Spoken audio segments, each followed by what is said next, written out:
프레일링. 당신은 거부했던 그것을 받게 된다. 인간관계 속의 의도. 우리는 인생에서 성공한 정도를 잴 때 한편으로는 이루어 놓은 업적으로, 다른 한편으로는 쌓여있는 문제의 양으로 측정하는 데 익숙해져 있다. 트랜서핑은 문제와 싸우기를 그만둘 수 있도록 도와준다. 문제를 잘 해결하도록 도와주는 것이 아니라 전혀 문제에 부딪히지 않도록 도와주는 것이다. 목표는 평범하지 않은 방법, 즉 외부 의도의 도움으로 이루어낸다. 그 어떤 문제도, 일의 성취도 다른 사람들과의 관계 속에서 일어난다. 그것은 개인적인 관계도 될 수 있고 사업상의 관계도 될 수 있다. 따라서 이런 질문을 던질 수 있다. 사람 사이의 관계에서도 외부 의도를 활용할 수 있을까? 어려운 것은 외부 의도가 눈에 보이지도 않고 만져지지도 않는다는 것이다. 외부 의도를 당신의 의지에 복속시키거나 제어한다는 것은 아주 어렵다. 그렇지만 은연중에 외부 의도의 메커니즘을 가동시킬 수 있는 방법은 있다. 어떤 특별한 요령을 이용하면 그 누구의 의지와도 상관없이 외부 의도가 당신을 위해 작용하기 시작한다. 사람들을 움직이는 동의는 무엇일까? 그것은 내부 의도다. 그렇다면 당신의 내부 의도 대신 그들의 내부 의도를 이용하라. 당신의 내부 의도를 버리고 당신의 외부 의도가 다른 이들의 내부 의도의 메커니즘을 가동시키게 하라. 외부 의도는 새끼손가락 하나만 까딱하면 당신이 외부 세계에서 원하는 것을 얻게 해줄 수 있다.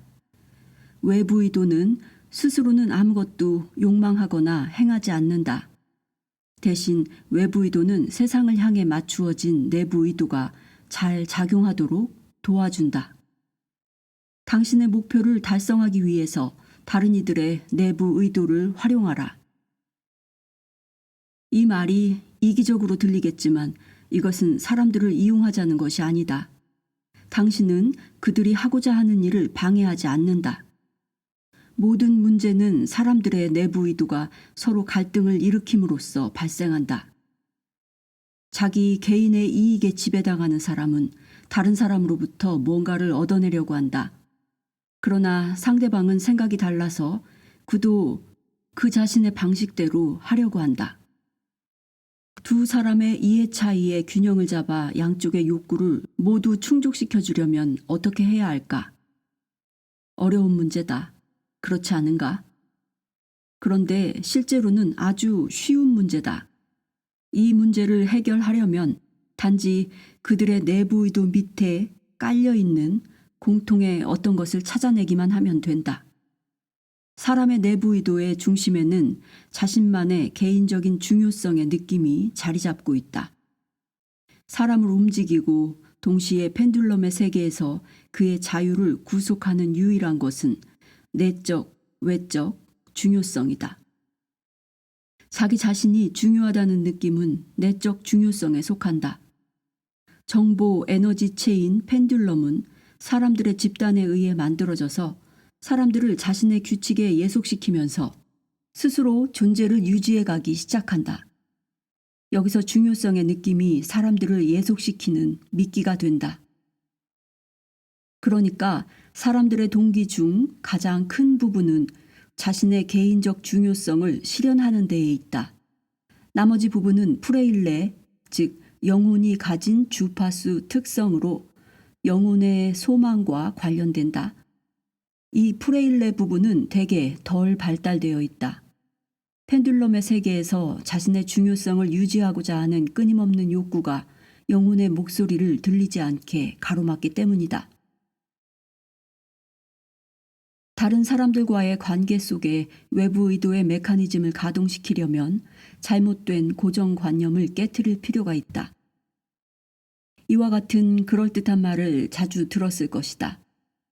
다른 사람을 변화시키려 하지 말고 너 자신부터 변하라. 이 말은 즉각 뭔가 불편한 기분을 일으켜 놓는다. 그래, 난 완벽하지 않아. 그러니까 난 변해야 돼.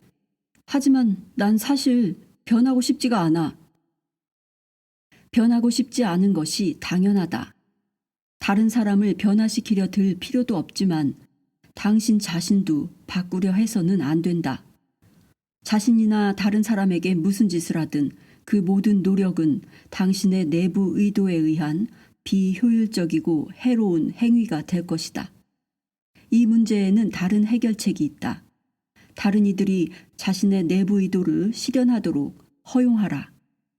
그러면 외부 의도가 작용하기 시작해서 당신의 내부 의도는 저절로 실현될 것이다. 일례로 남자친구가 자기와 결혼해 주기를 원하는 여성이 있는데 그 남자는 무슨 이유인지 자꾸만 핑계를 대면서 빠져나가려고 하는 경우를 들어보자. 이 여자는 내부 의도를 동원하여 남자친구를 자기와 결혼하게 만들 궁리에만 모든 생각을 쏟고 있다. 그러나 아무리 해도 성과는 나타나지 않는다. 오히려 결혼에 부여한 중요성과 자신의 소망 때문에 잉여 포텐셜만 만들어내게 된다. 결국 균형력은 남자친구를 빼앗아 가버릴 것이다. 그는 그녀를 사랑하지 않았던 게 아닐까? 당연히 사랑하지 않았을 것이다. 그녀는 자신의 사랑을 의존적인 관계로 변질시켜 버렸던 것이다. 나를 사랑한다면 나와 결혼해야 해. 외부 의도가 작용하게 하려면 이 여성은 그와 결혼하려는 욕망을 버려야 한다. 그리고 이렇게 물어봐야 한다. 남자들은 무엇을 위해서 결혼할까? 이 질문에 답을 찾는 것은 어렵지 않을 것이다. 그는 두말할 필요도 없이 자신만의 중요성을 실현시키고 싶을 것이다.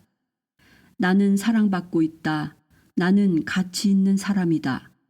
누군가가 나를 존경하고 있다 등 그의 중요성을 실현시켜주는 대로 에너지를 돌린다면 그녀는 자신의 목표를 성취할 뿐만 아니라 이와 유사한 자신의 중요성도 실현되게 할 수 있을 것이다. 그런데 만일 그가 누군가의 사랑과 존경을 받을 만한 사람이 아니라면 어떻게 해야 할까? 그렇다면 도대체 그에게 매달려 있을 이유가 어디 있겠는가? 우리는 누구나 선택의 자유를 가지고 있는데 말이다. 아시다시피 당신 자신을 변화시킬 필요가 없다. 유리에 머리를 부딪히고 있는 파리가 밖으로 빠져나갈 수 있는 구멍은 전혀 다른 곳에 열려 있다는 말이다. 사람들은 대개 자신이 다른 이들로부터 얻어낼 것에 대해 생각하느라 정신이 팔려 있다. 다른 이들이 도대체 무엇을 원하는지는 알려고 들지 않는다. 상대방의 소망과 동기에 주의를 돌리다 보면 자신에게 필요한 것은 쉽게 얻어진다.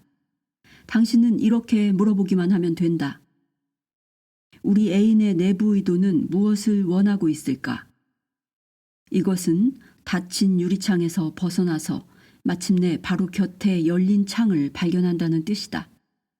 그렇게 하고 나면 애인의 내부 의도를 실현시키는 쪽으로 당신의 내부 의도를 조정하는 일만 남는다. 그렇게 함으로써 당신의 내부 의도는 외부 의도로 바뀌는 것이다. 내부 의도는 다른 사람의 주의를 자기에게로 끌어당기고 자신의 가장 좋은 점을 보여주려는 쪽으로 방향 맞춰지는 것이 대부분이다. 당신이 뜻대로 잘 풀리지 않는 어떤 일 때문에 걱정에 쌓여 있다고 가정해보자. 당신은 어느 파티에 간다. 모여있던 모든 초대객들의 눈이 즉시 당신에게 쏠려서는 당신이 거기 있는 동안 내내 떨어지지 않을 것이다. 사실 거기 있는 사람들은 오로지 당신의 옷매무새와 걸음걸이와 당신이 하는 말을 놓고 씹기 위해서 모인 것이다. 그들의 웃음소리가 들린다면 그것은 바로 당신을 비웃고 있는 것이다. 얼마나 많은 사람들이 당신을 경멸의 눈빛으로 흘겨볼지를 상상해보라. 당신에게 동정심을 보낸다.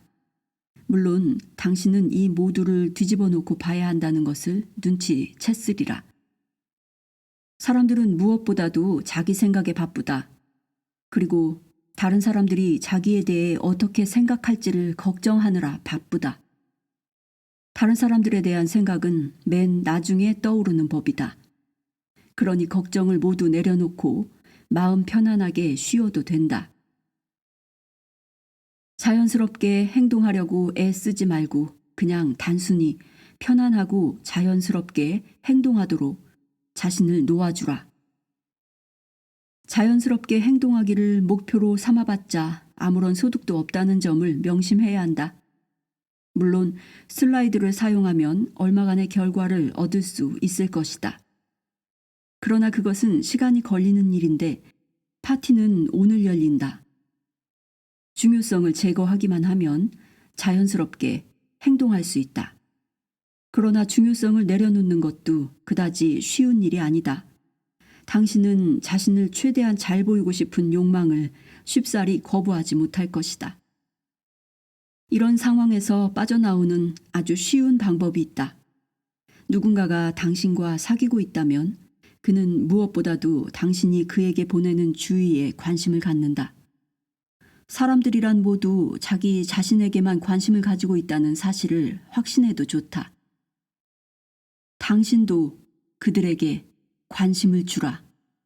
당신의 주의를 자신에게서 타인에게로 돌리라. 당신의 지켜보는 자를 깨워서 자신의 중요성을 끌어올리는 게임을 멈추라. 대신 상대방의 중요성을 끌어올려주는 게임을 하라. 상대방에게 관심을 가지고 그들의 말에 귀 기울이면서 그들을 지켜보라. 자신에게 비위를 맞출 필요가 없다. 그저 흐름과 함께 가라. 다른 이들에게로 주의를 돌리면 그 즉시 자신의 개인적인 중요성이 만들어낸 잉여 포텐셜은 저절로 사라져버릴 것이다. 그때서야 비로소 자연스럽게 행동할 수 있다. 자신에게로 주의를 끌어오고 싶다면 주위의 다른 사람들에게 관심을 보여주기만 하면 된다. 당신의 관심사를 그들에게 말해선 안 된다. 그들에 대해서 그리고 그들의 관심사에 대해서 이야기하라. 그럴 때 당신의 내부 의도는 외부 의도로 바뀔 것이다. 당신 주위의 사람들은 그와 같은 말상대에게 곧 흥미를 보일 것이다. 그들은 당신의 외부 의도에서 벗어날 수가 없을 것이다. 이것은 언제나 신비롭기 짝이 없게 잘 먹혀든다. 다른 사람들로 하여금 자신에게 흥미를 갖게끔 만들려고 애쓰는 것은 소용없는 일이다. 그것은 내부 의도다. 다른 이들에게 흥미를 갖는 것, 그것이 바로 외부 의도인 것이다. 내부 의도를 버리고 다른 이들에게 주의를 돌려라. 그러면 당신은 바라는 결과를 그들로부터 힘들이지 않고 얻게 될 것이다. 외부 의도가 당신을 위해 그 일을 대신 해준다. 어떻게 다른 이들에게 관심을 기울이는 것이 오히려 그들의 주의가 나에게로 끌려오게 하는 것일까? 내가 타인에게 관심을 가지기 시작한다고 치자. 하지만 그런다고 해서 과연 내가 더 호감을 끄는 사람이 될 수가 있을까? 비록 당신에게 지금보다도 1000배나 더 호감이 간다고 하더라도 모든 사람은 언제나 무엇보다도 자기 자신에게 마음을 빼앗긴다. 그리고 맨 나중에야 다른 사람에게로 관심을 돌리는 것이다. 당신도 늘 자기 자신만 생각하면서 주의를 끌려고 하고 있지 않은가? 상대방에게 관심을 보여주면 그의 내부 의도가 실현된다. 그 실현은 어디에서 오는 것일까? 물론 당신으로부터다. 그의 내부 의도가 실현되고 나면 누가 그의 관심을 살 수 있을까? 오직 당신뿐이다. 사람들은 유명인이나 영화계, 가요계의 스타들에게 관심을 가진다.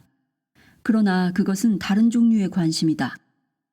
당신이 스타가 아니라면 다른 사람들은 당신을 사업관계나 친구, 혹은 연인 관계의 파트너 후보로서 바라볼 것이다. 유명인에 대한 관심의 가장 극단적인 예를 들어보자. 팬들은 그들이 좋아하는 스타의 삶에 관한 자잘한 일들 하나하나에도 모두 관심을 기울인다. 팬들은 스타를 숭배하기는 하지만 그를 자신의 파트너 후보로 여기진 않는다. 일상의 만남에서 중요한 점은 당신이 얼마나 호감 가는 사람인가가 아니라 어느 특정한 사람과의 관계에 얼마나 잘 어울리는가 하는 것이다. 그가 따지는 것은 바로 그 점이다.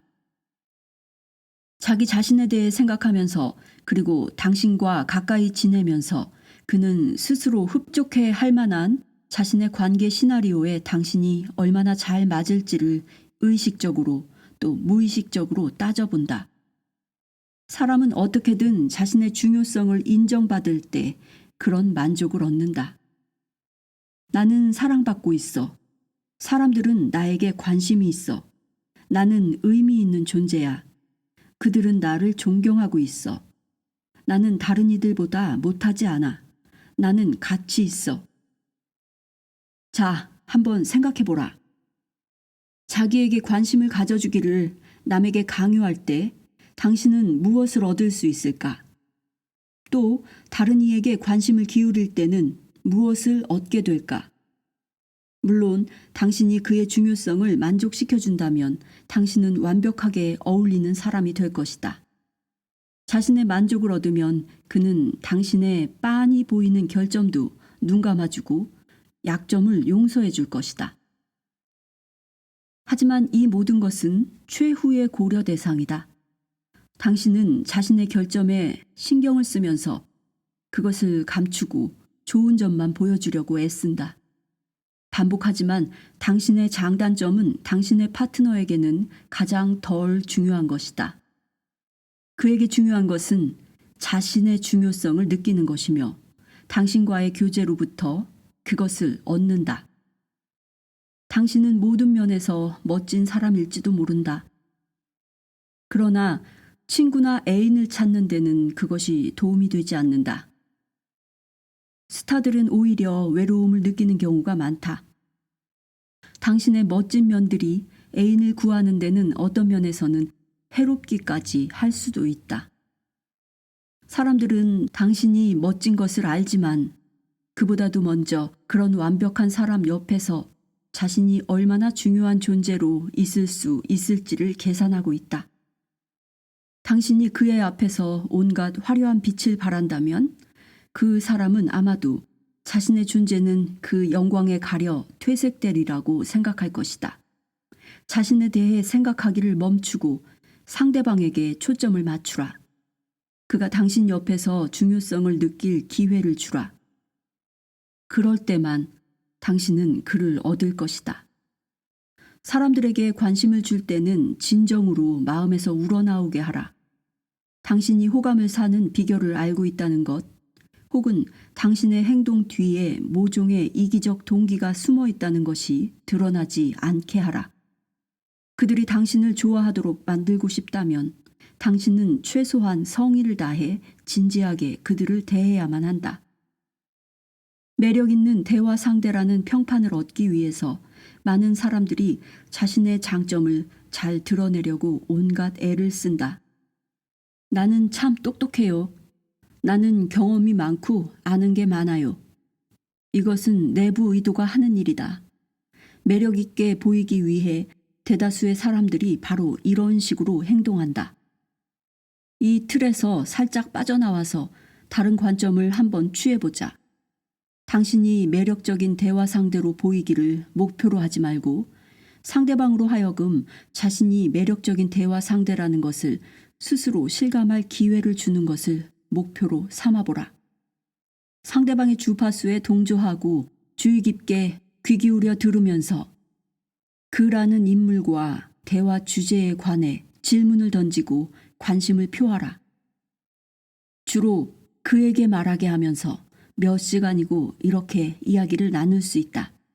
대화가 끝날 때쯤이면 상대방은 자신이 아주 매력 있는 대단히 특별한 사람을 만났다는 것을 완전히 확신하게 될 것이다.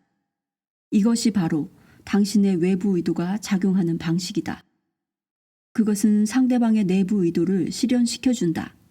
그 결과는 당신은 스스로 사양했던 것을 얻는다. 당신은 자신의 인격을 과시하기를 거부하면서 상대방의 인격이 드러나도록 허용했던 것이다. 그렇게 하자마자 그는 당신을 찬양하는 사람이 된다. 당신이 그의 내부 의도를 실현되게 해주었기 때문이다. 스타에게서도 그와 같은 것을 결코 얻을 수가 없을 것이다. 그럼 당신을 사귈 상대로 여기지 않는 사람의 흥미를 끌고 싶을 때는 어떻게 해야 할까? 예컨대 사업상 어떤 사람이 당신의 제안을 받아들여 줘야 하는데 그가 싫어한다면? 그는 그저 당신의 제안에 관심이 없는 것이다. 이런 경우에는 특히 자신에 대해서는 완전히 잊어버리고 그에게만 전적으로 주의를 기울여야만 그의 관심을 기대할 수 있다. 그에게 특별히 흥미거리가 되는 모든 일에 진지한 관심을 기울이라. 그렇게 그것에 관한 이야기를 건네라. 그래야만 그도 당신의 문제에 관심을 가지게 될 것이다. 당신은 이렇게 묻고 싶을지도 모른다. 내가 왜 남들의 이야기를 듣고 관심을 보이고 주의를 기울이고 사랑하고 존중해줘야 한단 말이야? 그들은 자기밖에는 관심도 없고 내 말은 귓등으로도 들으려 하지 않는데 말이다. 좋다. 그러면 그들은 무엇 때문에 당신에게 관심을 주고 당신을 찬양하고 사랑하고 존중해줘야 하는가? 그들에 비하면 나는 이러저러해 라는 당신이 그리는 모든 자아상은 당신의 내부 의도가 꾸며낸 허구다. 그것은 의존적 관계와 중요성이라는 잉여 포텐셜로 온통 뒤덮여 있다. 당신의 내부 의도는 당신이 중요한 사람이 되는 것이다. 오로지 당신의 내부 의도를 버리고 상대방의 내부 의도가 실현되도록 허용할 때만 당신은 정말 남들이 보기에 중요한 존재가 된다. 상대방은 내부 의도를 사용하는 반면에 당신은 외부 의도를 사용한다는 것이 유리한 점이다. 이 이점을 활용하라. 일반적으로 누군가에게서 뭔가를 받고 싶을 때 하나의 보편적인 법칙을 활용할 수 있다. 그 법칙은 받으려는 당신의 내부 의도를 물리치고 그것을 주려는 의도로 바꾸는 것이다. 이것은 아주 쉽게 할 수 있는 일이다. 어떤 사람이 당신을 인정하고 존중해 주기를 바라는가? 존중심을 요구하지 말라. 당신 자신이 그를 존중하라. 당신이 그를 중요하게 여기는 것을 그가 느끼게 하라. 공감과 감사를 구하지 말라. 상대방 문제에 진지하게 관심을 기울이고 돌보라. 사람들의 호감을 사고 싶은가? 예뻐 보인다고 해서 호감을 얻을 수는 없다. 당신이 먼저 상대방에게 호감을 보여주라. 그러면 그는 자연히 당신에게 호감을 느끼게 될 것이다. 도움이 필요하다면 당신이 먼저 다른 이들을 도와주라. 그렇게 하면 당신의 중요도가 올라가고 도움을 받은 사람은 자기의 중요도가 떨어지는 것을 원치 않기 때문에 빚진 채로 가만히 있지 않을 것이다. 마지막으로 당신은 사이좋게 주고받는 사랑을 원하는가? 소유하려는 마음과 의존적인 관계를 거부하라.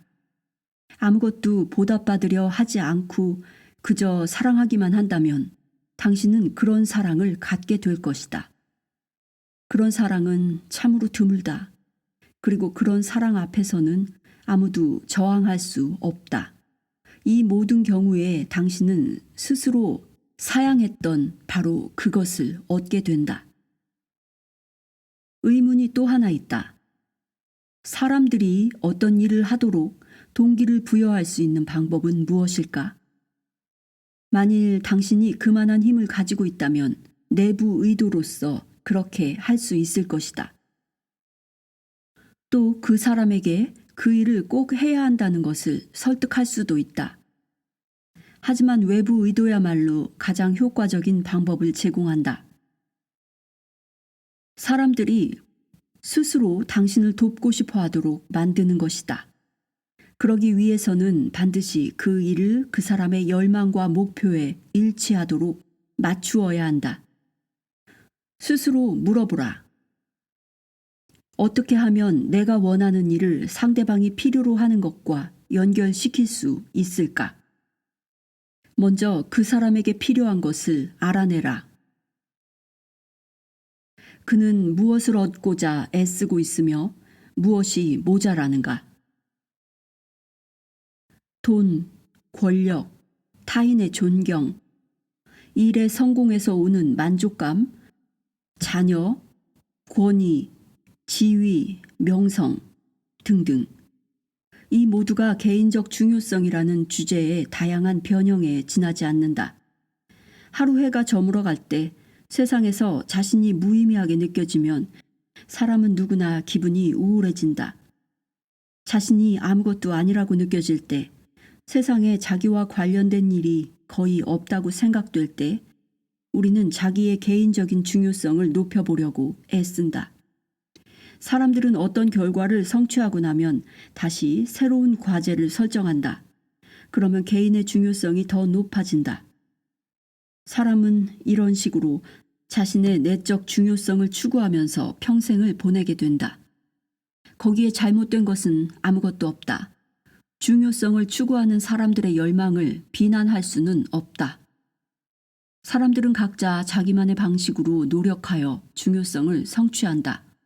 그와 반대로 사람이 발전하기를 멈추고 아무것도 하고 싶어 하지 않는다면 그것은 벌써 좋지 않은 상황이다.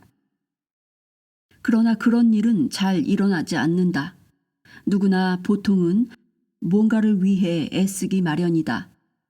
세상에서 자기가 처한 환경에 대해 마음에 들지 않는 것이 아주 사소한 것뿐이라 하더라도 언제나 뭔가 추구해야 할 것이 있기 마련이다.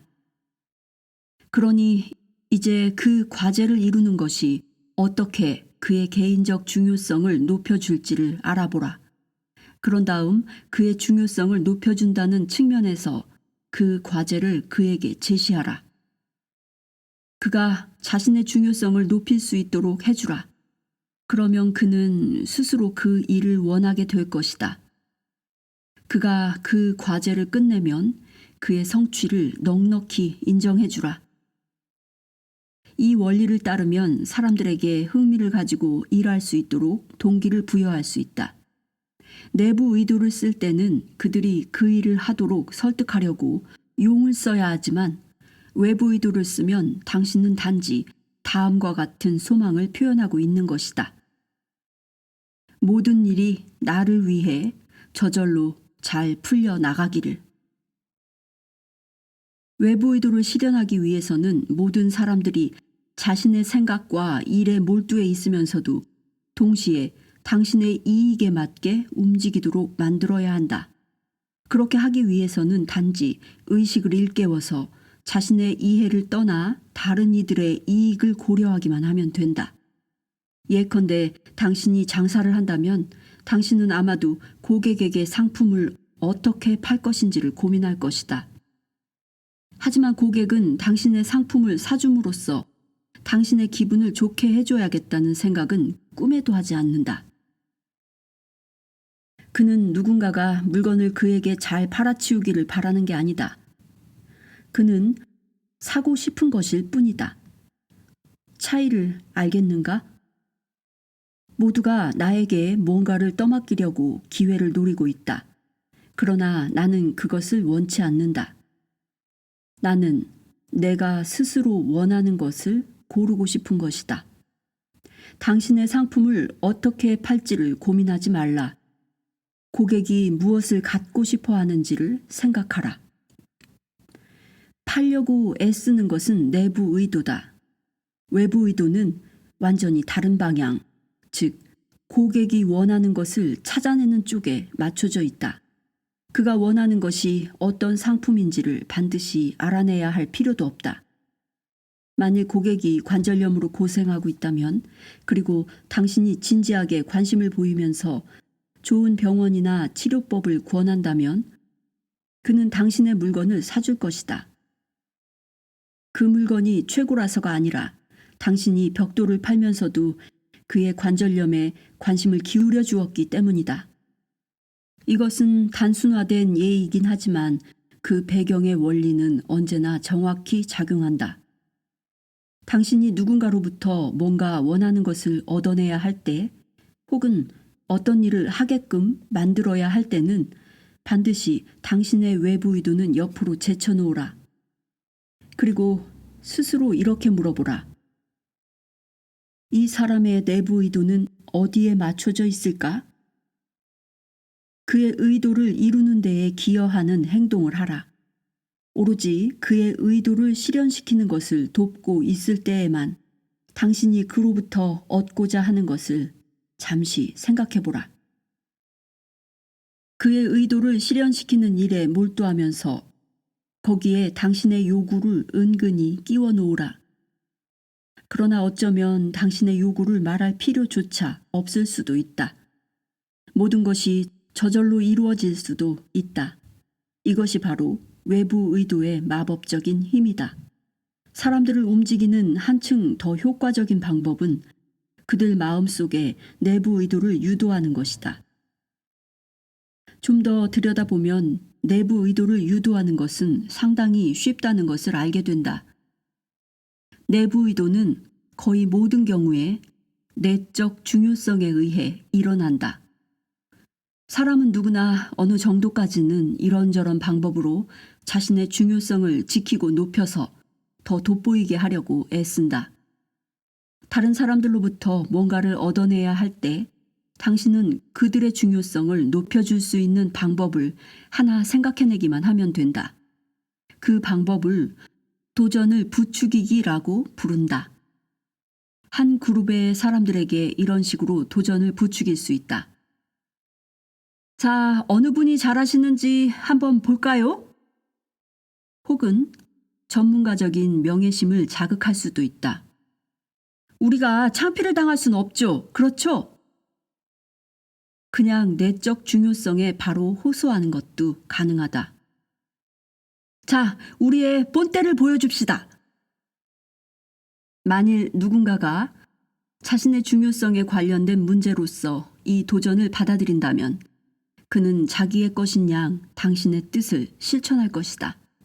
그런 일이 일어나는 것은 오직 당신이 자신의 내부 의도를 버리고 그 사람의 내부 의도로 주의를 돌렸기 때문이다. 당신의 것이 아닌 상대방의 내부 의도를 쓰라. 관계의 흐름. 당신이나 당신의 회사는 결국 다른 사람들이 소비하게 될 물품을 만들고 있다. 이 상품을 사람들이 사고 싶도록 만들려면 어떻게 해야 할까? 단지 상품이 호화스럽고 멋있어야 사람들이 살 것이라고 생각한다면 그것은 틀린 생각이다. 가장 전형적인 실수는 내부 의도의 입장을 취하는 것이다. 우리는 명품을 만들고 있어. 그러니 사람들이 안 살 수가 없을걸? 내부 의도의 입장에 서면 3중의 실수를 저지르게 된다. 첫째, 우리는 명품을 만들고 있어 라는 말은 내적 중요성을 부각시킨다. 당신은 자기의 제품이 완벽하다고 여기고 따라서 그것은 당신에게 중요해진다. 만약 그렇다면 당신은 그것을 객관적으로 평가할 수 없다. 평정심을 잃어버리는 것이다. 둘째, 내부 의도는 상품을 다른 이에게 팔기를 겨냥한다. 그러나 사람들은 그것을 사려 들지 않을 것이다. 그들이 볼 때 그것은 명품이 아니며 누군가의 상업적 의도는 그들의 관심거리가 아니기 때문이다. 그리고 마지막으로 세 번째, 가장 중요한 실수는 내부 의도의 초점이다. 그 초점은 고객의 요구에 맞춰져 있지 않고 제품에만 맞춰져 있다. 내부 의도에 편협한 시각은 결국 당신으로 하여금 아무도 필요로 하지 않는 완벽한 제품을 만들어내게 한다. 실제로 이런 일이 무수히 일어나고 있다. 외부 의도의 태도는 사람들이 원하는 것, 그들에게 결핍된 것, 그들에게 필요한 것, 그들에게 동기가 되는 것, 그들의 흥미를 일으키는 것을 알아내는 것이다. 외부 의도는 가능태 흐름에 맞춰져 있다. 당신은 마음이 지어낸 명품 생산에 매달리면서 흐름을 거슬러 가려고 애쓴다. 마음은 언제나 자신의 능력을 이상화하는 경향이 있다. 마음은 주위를 살피지 않고 그 제작 과정에만 완전히 사로잡혀버린다. 마음은 모든 것을 자신의 통제 하에 두려고 애쓴다. 하지만 고객들의 요구는 쉽사리 통제되지 않는 것이어서 언제나 자기만의 흐름을 타고 흘러가 버린다. 고객의 요구의 흐름에 어느 정도 영향을 주려면 광고를 위해 온갖 방법을 동원해야 하지만 그것도 늘 먹히는 것은 아니다. 마음은 수요의 경향을 예측하지 못한다. 그리고 그것은 사실 필요하지도 않다. 당신에게 필요한 것은 그 흐름을 따라가면서 그 방향에 아주 미세한 변화를 알아차리는 것이 전부다. 수요를 일으킬 물건을 발명해낼 필요는 없다. 시대를 앞선 발명품들은 거의가 다 쓰일 곳을 찾지 못한다. 완전히 새로운 것은 절대로 만들어내지 말라는 뜻은 아니다. 요는 가능태 흐름보다 앞서는 발명품을 만들어내서 돈을 벌려는 속셈이라면 그것은 10중 8구 실패하고 만다는 것이다. 물론 당신의 발명품이 정말 천재적인 것이라면 시장에서 폭발적인 반응을 얻을 수도 있다. 그러나 그런 일은 아주 드물다. 현재의 수요를 만족시키는 데에 방향이 맞춰진 사업만이 성공을 보장받는다. 자, 이제 이전의 질문으로 다시 돌아가 보자. 어떻게 하면 사람들이 당신의 상품을 사고 싶어 하게 만들 수 있을까? 그 대답은 이것이다. 어떤 방법으로도 안 된다. 불가능한 건 아니라 하더라도 그것이 대단히 어려운 일이다. 당신은 내부 의도를 써서 상품을 사람들에게 들이대려고 한다. 외부 의도는 흐름과 함께 움직이면서 사람들이 무엇을 원하는지 그리고 무엇에 실증이 났는지를 파악하려고 한다. 수요는 가능태 흐름에 의해 결정된다. 가능태 흐름에는 이미 모든 해답이 담겨 있으며 오직 가능태 흐름만이 성공을 보장해 줄 수 있다. 근본적인 발견이나 발명들이 많은 경우 서로 모르는 여러 사람들에 의해서 거의 동시에 이루어지는 것은 그만한 이유가 있다. 가능태 공간 속을 움직이는 물질적 실현점은 그런 식으로 현상화하여 드러나는 것이다. 일어나기로 되어 있는 일들은 때가 되면 일어난다. 레오나르도 다빈치는 현대에 와서야 물질적으로 실현된 많은 발명품들을 예견했었다. 아무튼 이 사실은 너무나 명백해 보이지만 마음은 번번이 그것을 까먹고 흐름에서 빠져나오려고 하고 흐름을 자기가 통제하려고 애쓴다. 가능태 흐름이 마음에게 주어진 호사스러운 선물이라는 것은 이미 말했다. 이것을 항상 명심하고 이 행운을 활용하라. 그러면 많은 문제와 장애물들이 당신을 그냥 지나쳐 갈 것이다. 인간관계의 문제들 가운데 많은 부분이 가능태의 흐름을 거스른 결과로 생겨난다. 비판은 이 거스름이 드러난 것 중에 하나다. 비판은 내부 의도의 직접적인 소산이다. 용기를 부추겨주는 것과 사람들의 긍정적 자질에 초점을 맞추는 것은 외부 의도의 속성이다. 사람을 비판하는 것은 외부 세계와 맞싸우는 것과 다르지 않다. 거기서는 어떤 식으로도 이익을 얻을 수가 없다. 악의를 터뜨려서 적을 화나게 하는 것이 유익하다고 생각하지 않는 한 말이다. 그와는 반대로 용기를 북돋아주는 것은 인간관계를 이끌어가는 추진력이 된다. 사람을 비난하고 비판하는 것은 내부 의도로서 상대방에게 영향을 미치려고 애쓰는 것이다. 반대로 그 어떤 경우에도 상대방의 장점을 부각시켜 주는 것은 당신은 아무것도 잃지 않으면서 상황이 당신에게 유리하게 전개되게 하는 것이다. 그 어떤 이유로도 다른 사람을 비난하지 말라. 많은 사람들이 자기 자신을 비난하면서 죄책감을 품는 성향을 가지고 있다. 그러나 다른 사람의 비난을 기꺼이 받겠다는 사람은 아무도 없다. 자신을 비난할 때는 어쩌면 마조히즘의 쾌감을 느낄 수도 있지만 타인들로부터 오는 비난은 당사자에겐 언제나 고통스러운 일이다. 스스로 잘못을 저질러서 비난을 받아 마땅할 때조차도 비난은 언제나 고통스럽다. 하지만 그것이 당신에게는 무슨 도움이 될까? 아기를 터뜨리는데? 하지만 그렇게 해봤자 결국은 잉여 포텐셜을 만들어내어 문제만 일으킬 뿐이다. 당신의 목표가 상대방으로 하여금 잘못을 시인하게 하는 것이라면 당신은 이 역시 실패할 수밖에 없다. 비난을 들으면서 자기가 잘못했다는 것을 온전히 받아들이기란 어려운 일이다. 비록 그가 당신에게 동의한다고 말은 하더라도 말이다. 다른 사람을 희생시켜서 자신의 입장을 주장하거나 누군가를 지배하기 위해서 비난을 이용할 수도 있을 것이다. 그렇게 해서 약간의 결과를 얻을 수는 있겠지만 그런 경우 당신은 조종자로 전락해 버릴 것이다. 이런 것이 당신의 목표가 아니라면 비판과 비난을 던져버리라. 사람들을 비난하고 비판함으로써 당신은 허우적대며 흐름을 거슬러 헤엄치려고 애쓰는 꼴이 된다. 타인들의 결점에 대해서는 신경을 완전히 끄고 오직 그들의 장점만을 생각하라. 이것이 흐름을 타고 가는 것이며 그렇게 할 때 당신은 이루 다 헤아릴 수 없는 유익을 얻게 될 것이다.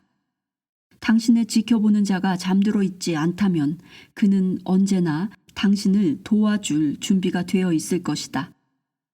당신이 비난하고 싶어 하는 그 사람이 왜 그런 행동을 했는지를 이해할 수 있도록 말이다. 내면의 관찰자로서 지켜보는 자는 당신이 그 게임에 빠져들어 논쟁이나 싸움을 벌이도록 허락하지 않을 것이다. 구경꾼으로서 밖에서 게임을 바라보라. 비판은 해만 끼칠 뿐 아무런 도움도 되지 않음을 명심하라. 그리고 흐름과 함께 나아가라. 비난과 비판은 긍정적인 역할을 할 수가 없다. 이 두 가지는 사람을 균형에서 벗어나게 만들어 따라가고 있던 흐름 밖으로 그를 내동댕이 치기 때문이다. 그 흐름은 그를 특별한 목표로 인도하고 있었는데 말이다. 사람들은 결국 각자 자신의 동기와 열망의 인도를 받는다. 그 어떤 경우에도 상대방의 용기를 북돋아 줌으로써 당신은 그를 자신의 흐름에서 벗어나 자신의 열망을 거스르게 하지 않으면서도 당신에게 유리한 방향으로 그를 인도해 줄 수 있다. 그리하여 당신의 소망과 그의 소망이 나란히 함께 갈 수 있는 것이다. 누구의 권리도 침해되지 않고 누구의 자부심도 다치지 않는다. 이제 당신의 이해와 관심은 공동의 것이 된다. 누가 당신을 비판할 때 당신은 기분이 좋은가? 당신은 그 비판을 참지 못하든가 아니면 그런 비판을 받아 마땅하다고 자신을 달래려고 애쓸 것이다. 두 경우 모두 당신은 그 비판을 받아들이지 않는 것이다. 물론 죄책감 콤플렉스를 키우지 않았다면 말이다. 어느 정도의 비판은 사람을 채찍질하여 올바르게 행동하도록 만들 수 있을 것이다. 그러나 당신은 오직 마음에게만 그렇게 하도록 강요할 수 있다. 영혼에게 강요하는 것은 불가능하다. 영혼은 언제나 자신이 원하는 일을 하거나 아니면 마음이 해야 할 일을 방해한다. 비판은 영혼을 마음의 적으로 만들지만 격려는 영혼을 마음의 동맹군으로 만들어준다. 격려는 창조적인 힘인 반면 비판은 파괴적인 힘이다. 바로 그런 이유 때문에 경영자들은 비판적이지 않은 사람들로 장래의 리더가 될 임원들을 선발하는 것이다. 비판은 아무나 쉽게 할 수 있는 일이다. 임원이라면 직원들이 일하고 싶은 열정을 느낄 분위기를 만들 수 있어야 한다. 그런 분위기는 언제 만들어질까? 사람들이 전체를 위해 기여하면서도 각자 자신의 중요성을 느낄 때다. 적을 만들고 싶다면 논쟁을 계속하고 어떤 일이 있어도 자기가 옳다고 우기라. 가능태 흐름이라는 장에서 우리는 자신의 정당성을 주장하려고 온갖 수단으로 애쓰는 것이 얼마나 백해무익한 것인지를 이미 논했었다. 만일 그 논쟁이 당신에게 가장 중요하고 이익을 위해서 당신의 입장을 정말 포기할 수가 없다면 논쟁을 밀고 나가라. 그것이 아니라면 상대방에게도 물속에서 허우적거릴 권리를 주라. 논쟁에서 이긴다고 해도 얻을 건 하나도 없다. 단 하나 있다면 적을 한 사람 더 얻는 것이며 그것은 아주 쉬운 일이다. 누군가가 말도 안 되는 소리로 우길 때 당신이 알아듣게 이야기를 한다고 해도 그는 절대 거기에 수긍하려고 하지 않을 것이다. 그가 자기 비판적이고 자책하는 성향을 지녔다면 당신의 말에 동의할지도 모른다. 그러나 그런 사람을 이긴들 무슨 소용인가? 어떤 식으로도 당신의 이익이 침해받지 않는 한 다른 이들이 당신이 동의하지 않는 것을 주장하더라도 그냥 내버려 두라. 그것이 잉여 포텐셜을 만들어내지 않는 길이며 흐름을 거스르지 않는 길이다. 논쟁하는 사람들은 보통 그 게임에 푹 빠져 있다. 그들은 깊이 잠들어 있는 것이다. 게임에 말려들지 않으려면 깨어나서 내면에 지켜보는 자를 활동시켜야 한다. 사람들이 논쟁을 벌이고 있다면 객석으로 내려가서 그 게임을 잠시 지켜보라. 사려 깊은 관객의 입장을 취하면 당신은 큰 특권을 얻을 것이다. 논쟁에 끼어든 사람들이 각자 자신의 관점을 입증하면서도 내부 의도를 실현시키려고 애쓰는 동안 당신에게는 그들의 눈에는 보이지 않는 해결책이 떠오를 것이다. 그 해결책을 모두에게 강요하려 들지만 말라.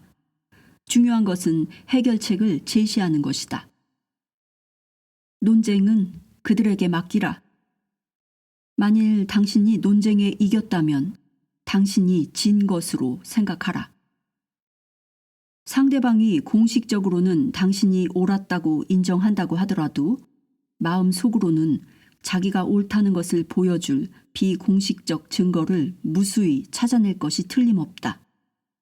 어쨌든 간에 논쟁에 진 사람의 중요성은 타격을 입었다. 그 타격은 누가 입힌 것일까?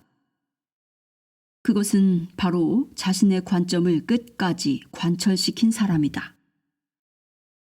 당신이 그의 얼굴에 주먹을 먹이고 싶었던 것은 아닐 것이다. 마찬가지로 상대방이 느끼고 있는 중요성에 타격을 가하려 해서는 안 된다. 이런 식으로 사람들이 서로를 다치게 하는 일은 자주 일어난다.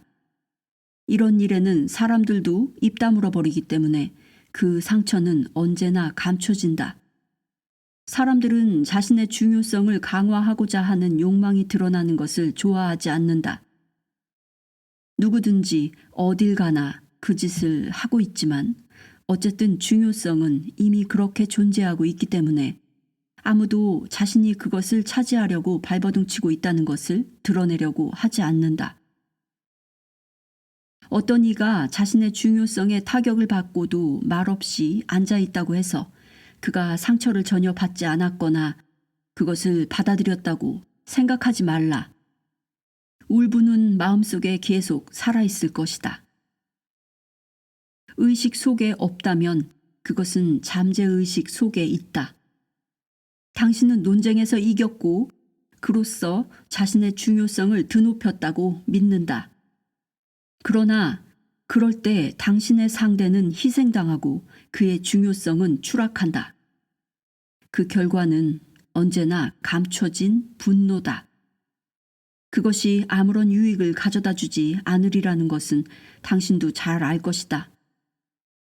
게다가 패배한 상대는 당신의 중요성을 결코 인정해 주지 않을 것이다. 사람들을 당신의 적으로 만드는 멋진 방법이 또 하나 있다. 당신이 그에 비해서 얼마나 더 훌륭한 사람인지를 깨우쳐 주는 것이다.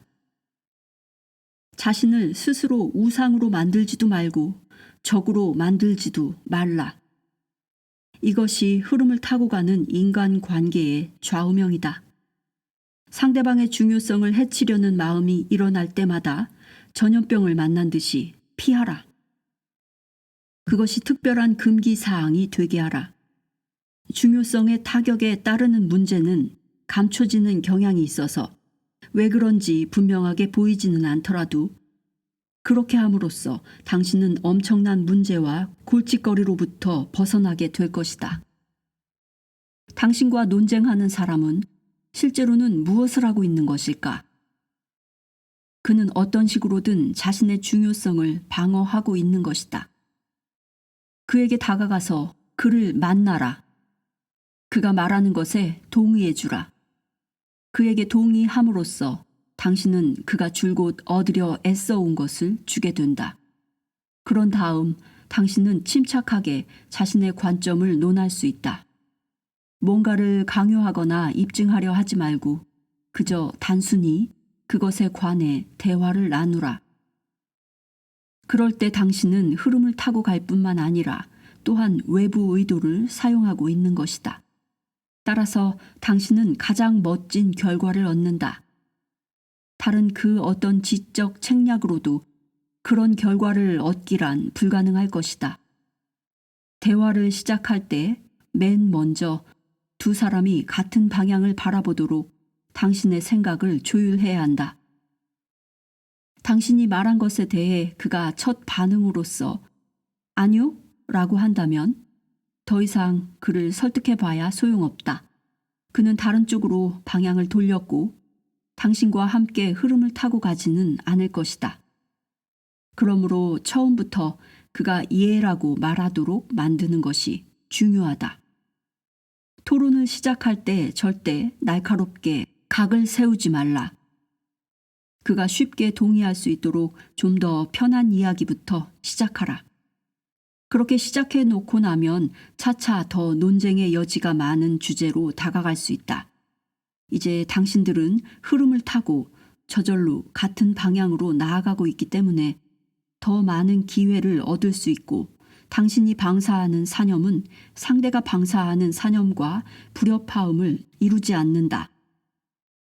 당신이 어딘가에서 실수를 하고 당연한 비난을 예상하고 있다면 자신을 방어하려고 준비하지 말라.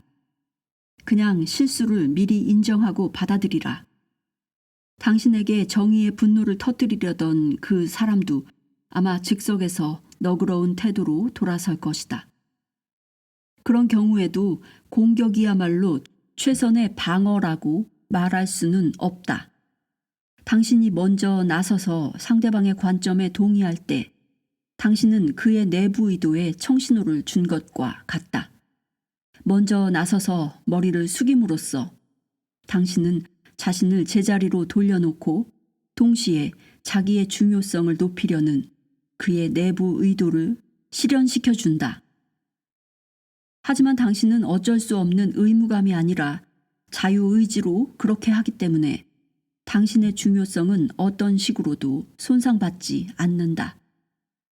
그러니까 당신은 돌 하나를 던져서 새 두 마리를 잡는 격이다. 상대의 중요성을 높여주어 그가 고마워하게 만들고 동시에 자기의 중요성도 추락시키지 않는 것이니까 말이다. 실수를 방어하면 그것은 흐름을 거슬러 노를 젓는 꼴이며 펜듈럼에게 에너지를 내주는 것이 된다. 어떤 형태든 자신을 정당화하려는 욕망은 내적 중요성이 높기 때문에 일어나는 것이다. 그 무거운 짐을 내려놓으라. 자기에게 실수를 할 권리를 선사하고 실수를 허용하라. 실수를 방어하지 말라. 오히려 그것을 의식적으로 받아들이라. 그 즉시 삶은 훨씬 더 쉽게 흘러갈 것이다. 다른 사람이 하는 기분 나쁜 말들이 상당히 유용한 것으로 판명될 수도 있다는 것을 이미 말했었다. 처음 들었을 때는 부정하고 싶은 남들의 제안이 결국 무의미한 말이 아니었음을 깨닫게 되는 것이다. 당신이 어딘가에서 내적 중요성을 높여놓았다면 남들이 제안하는 말에도 상처를 받는다. 중요성을 던져버리라. 흐름에 저항하기를 멈추고 다른 사람들도 옳다는 것을 인정하라. 아니면 적어도 그들의 의견을 한 번쯤은 고려해보라. 상대방이 했던 말이 정말 옳았었다고 말해주라. 그러면 결과가 달라질 것이다. 꼭 말로 해줄 필요는 없다. 어떤 식으로든 표현해보라. 그런다고 잃을 것은 없지 않은가. 어리석은 사람도 똑똑한 사람도 실수를 하기는 마찬가지다. 그러나 어리석은 사람과는 달리 현명한 사람은 자기의 실수를 인정한다. 상대방이 그때 옳았음을 인정함으로써 당신은 당장 그의 호의를 얻게 되는 것이다. 사람들은 공격적인 펜듈럼의 세계에서 살고 있다. 사람은 자신의 입장을 고수하면서 매 순간 자기를 방어해야 한다. 그리고 당신은 상대방이 그렇게 하도록 허용하고 베풀어준다. 그 순간 당신의 대항에서 자신의 입장을 지켜야 한다는 그의 문제는 해결되어 버린다. 그는 즉시 안도감을 느낀다. 그는 자신의 싸움을 도와준 당신에게 고마움을 느낄 것이다. 당신은 그에게 더 이상 적이 아니고 아군이다. 이 모든 일이 한순간에 상대방의 잠재의식 속에서 일어난다. 당신도 잠들어 있다면 그와 똑같이 생각할 것이다. 그러나 깨어있기를 실천한다면 상대방의 옳음을 증언하는 목격자의 역할이 어렵지 않을 것이며 오히려 재미있기까지 할 것이다. 누군가가 옳았음이 밝혀졌을 때 다른 사람들은 조용히 입을 다물고 있더라도 당신은 그가 옳았음을 인정해 주어야 한다. 만일 이 순간이 그에게 대단히 중요한 의미가 있다면 그는 당신에게 빚을 지게 될 것이다. 어느 경우든 간에 그는 당신에게 고마워할 것이다. 그것도 대부분 무심결에 그렇게 한다. 사람들이 사실 얼마나 살벌한 약육강식의 정글 속에서 살고 있는지를 생각해보라.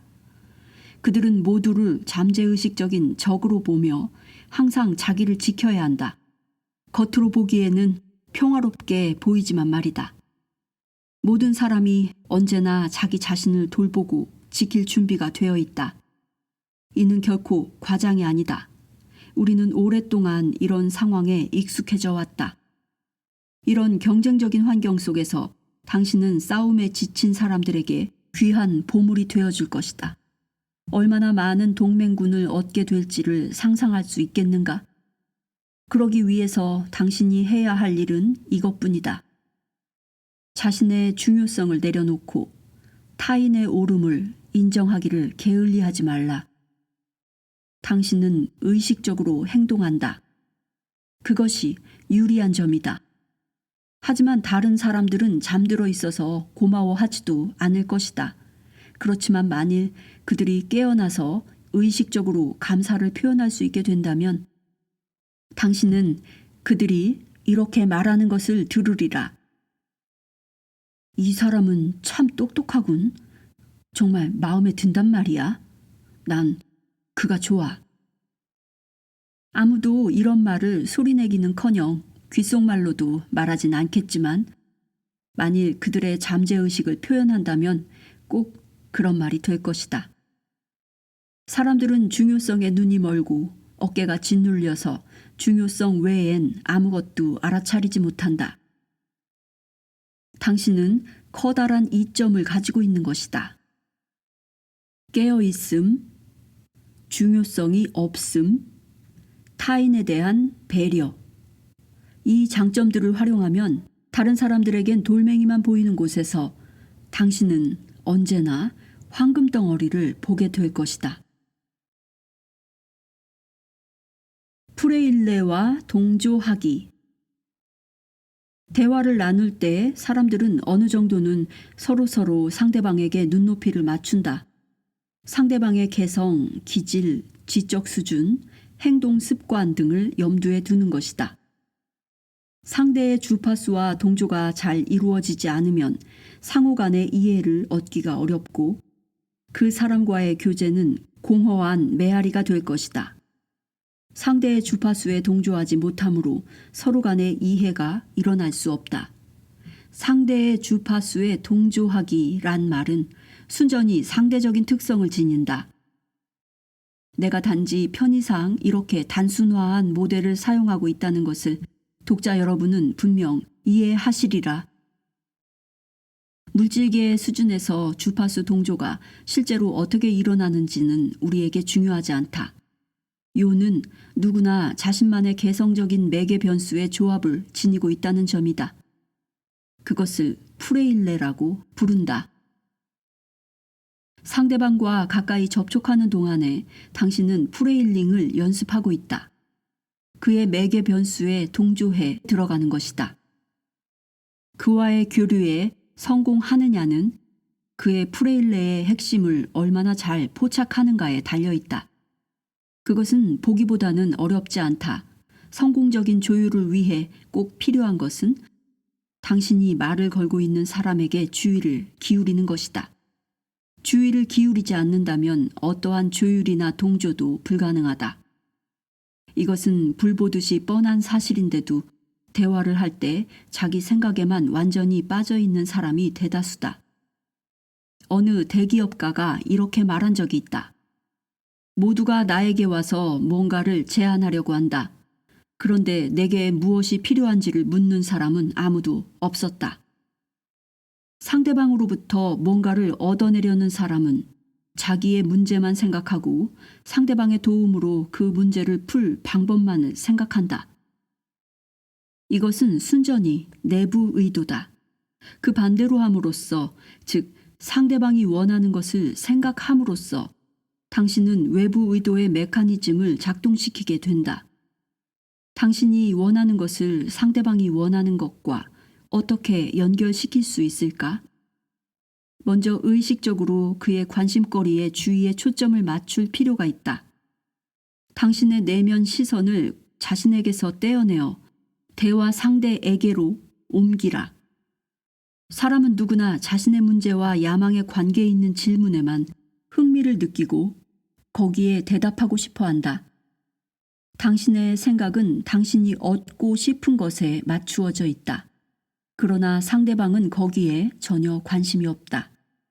당신은 다른 사람이 뭘 원하는지 사실 관심이나 있는가? 그 점에 있어서는 다른 사람들도 똑같다. 상대방이 뭘 원하는지는 아무도 신경 쓰지 않는다. 그러므로 상호 이해와 공통의 언어를 찾아내는 유일한 방법은 상대방의 관심거리와 관련된 이야기를 나누는 것이다. 당신은 자신의 문제에 대해서는 이미 충분하고도 남을 만큼 생각해왔지 않은가? 이제는 상대방의 관심거리로 주의를 돌리라. 상대방의 의도가 대화의 밑바탕이 되게 해보라. 그리고 자신의 문제는 그 바탕 위에다 올려놓으라. 예컨대 당신은 8월에 휴가를 떠나고 싶다. 이것은 당신에게 필요한 것이다. 당신은 자기의 관심거리에 대해 생각하고 있다. 그런데 당신의 사장은 무슨 생각을 할까? 그는 회사 일만 생각하지 당신의 휴가에 대해서는 전혀 신경 쓰지 않는다. 이 문제를 푸는 데는 두 가지 해결책이 있다. 첫째는 사장에게 가서 문제를 하소연하고 휴가 보내줄 것을 울며 불며 사정하는 것이다. 둘째는 9월에 일이 너무 많을 것 같아서 8월에 휴가를 좀 갔다 와야겠다고 말하는 것이다. 그러면 9월에 모든 것을 제때에 맞춰 놓을 수 있다고 말한다. 이 둘 중에서 어떤 방법이 당신에게 휴가를 안겨줄 수 있을까? 어쩌면 사장이 10월에 휴가를 가라고 말할지도 모르겠지만 당신이 그의 주파수에 맞추어 말하는 것을 들었기 때문에 사장은 10중 8구 당신의 말에 동의할 것이다. 대화를 나눌 때 상대방의 관심사에 맞추어서 말한다면 당신은 그 사람이 방사하는 사념의 주파수에 동조에 들어가고 있는 것이다. 당신이 타고 가는 작은 당나귀가 당신의 말을 전혀 들으려 하지 않거나 당신이 가려는 방향으로 가지 않으려 할 때 당나귀는 당신이 생각하는 것과 전혀 다른 것을 마음에 품고 있는 것이다. 당나귀는 당근에 마음이 가 있다. 당나귀에게 당근을 보여주라. 그러면 그 녀석은 당신이 원하는 쪽으로 갈 것이다. 당신은 당나귀의 의도의 맥락 위에다 자신의 의도를 올려놓은 것이다. 다른 이의 소원을 들어줌으로써 당나귀는 무엇을 얻게 될까? 누군가가 당신을 위해 뭔가를 해주기를 원할 때마다 이 질문을 자신에게 던져보라. 이 질문에 답을 찾는다면 모든 일이 잘 풀릴 것이다. 대화 상대의 주파수에 동조하기 위해서는 무엇보다도 그가 말하고자 하는 것을 주의 깊게 들어야 한다.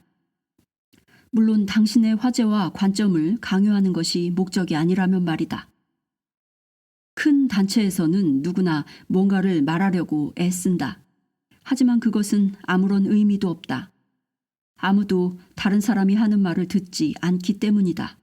물론 듣는 척은 할 수 있지만 주위의 90%는 자기 자신의 문제에 쏠려 있다. 당신이 매력 있는 사람이라는 것을 보여주려면 지성과 재치로 반짝거릴 필요도 없다. 상대방에게 주의 깊게 귀를 기울여주는 것만으로 충분하기 때문이다. 만일 상대방은 당신에게 전혀 흥미를 느끼지 못하지만 당신은 그의 흥미를 끌어들여야 할 상황이라면 그의 흥미를 끌만한 것들에 관해 이야기하라. 잠시 동안 당신의 관심거리는 잊어버리라. 그것은 완전히 다른 주파수다. 상대방의 주파수로 스위치를 돌리라. 당신을 그의 입장에다 세워놓으라. 그렇게 하면 그 사람을 움직이는 것이 무엇인지를 알게 될 것이다. 그가 왜 그렇게 행동하는지를 알게 될 것이며 그의 관점을 이해하게 될 것이다. 일단 그의 주파수에 동조하고 나면 당신은 점차 자신의 관심거리로 이야기를 옮겨 올 수 있다. 상대방 주파수에 맞추기 위한 첫 번째이자 가장 간단한 열쇠는 그의 이름이다.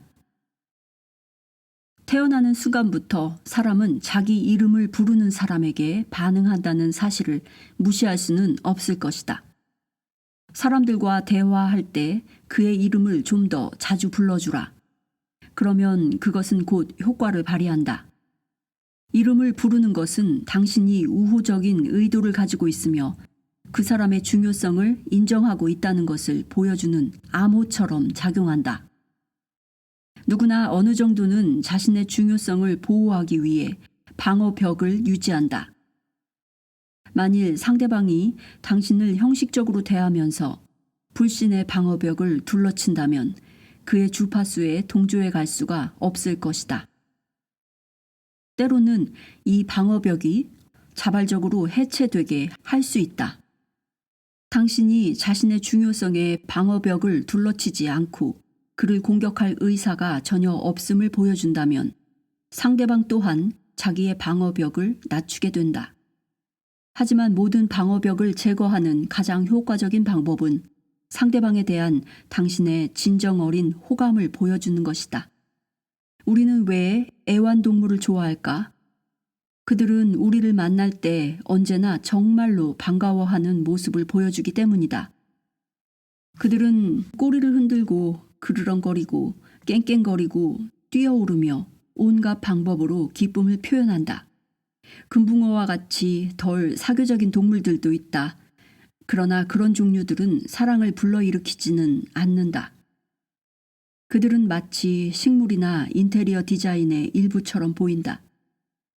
우리가 사랑하는 애완동물들은 마치 이렇게 말하는 듯하다. 나는 당신에게서 아무것도 바라지 않아요. 당신을 만나 마냥 행복할 뿐이에요. 이것이 바로 우리가 애완동물을 사랑하는 중요한 이유 가운데 하나다.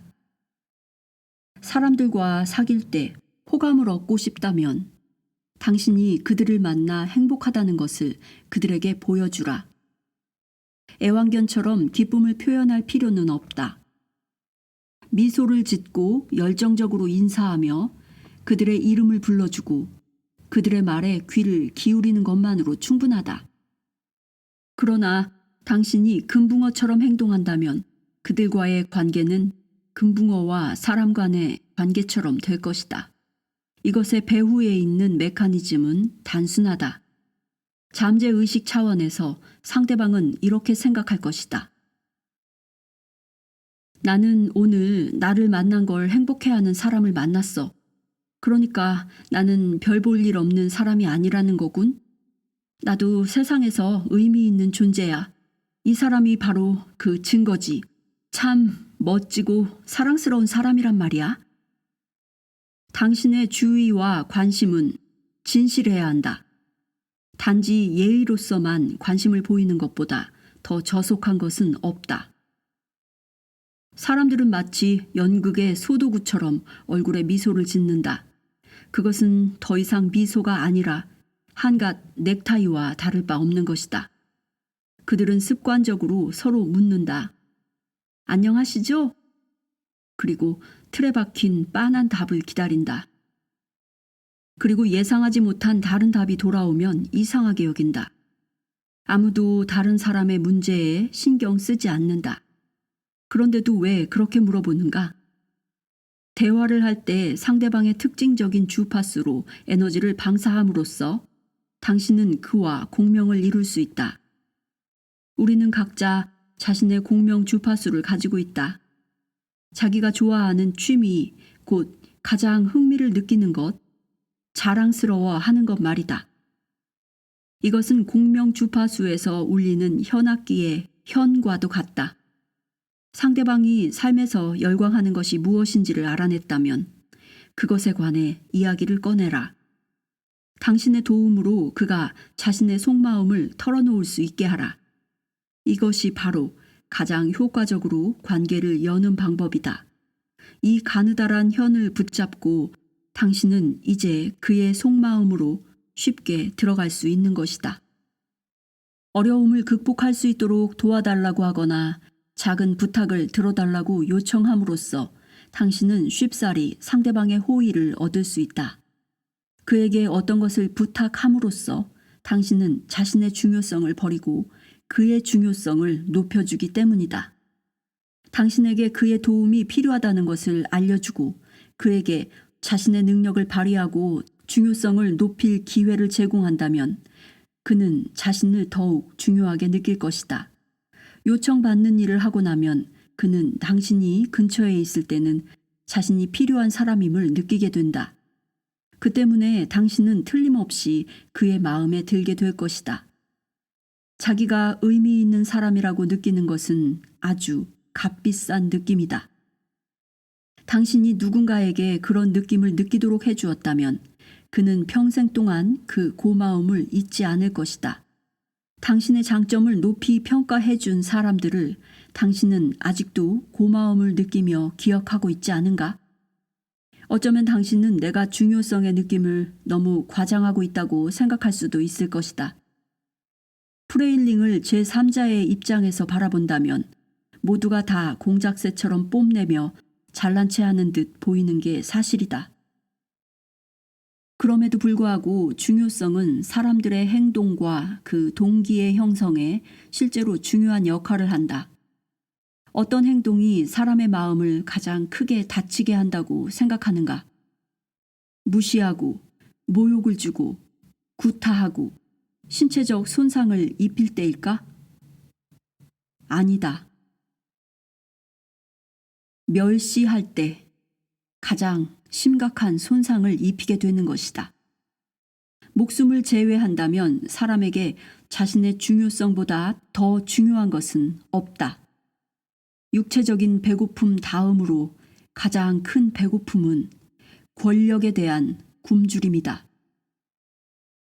물론 그것은 중요성을 얻기 위한 싸움에서 가장 높고 가장 나중에 오는 단계다.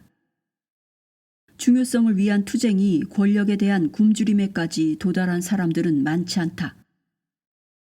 그러나 사람이 모든 것을 다 갖고 나면 추구할 것은 권력뿐이라는 데는 동의할 수밖에 없다.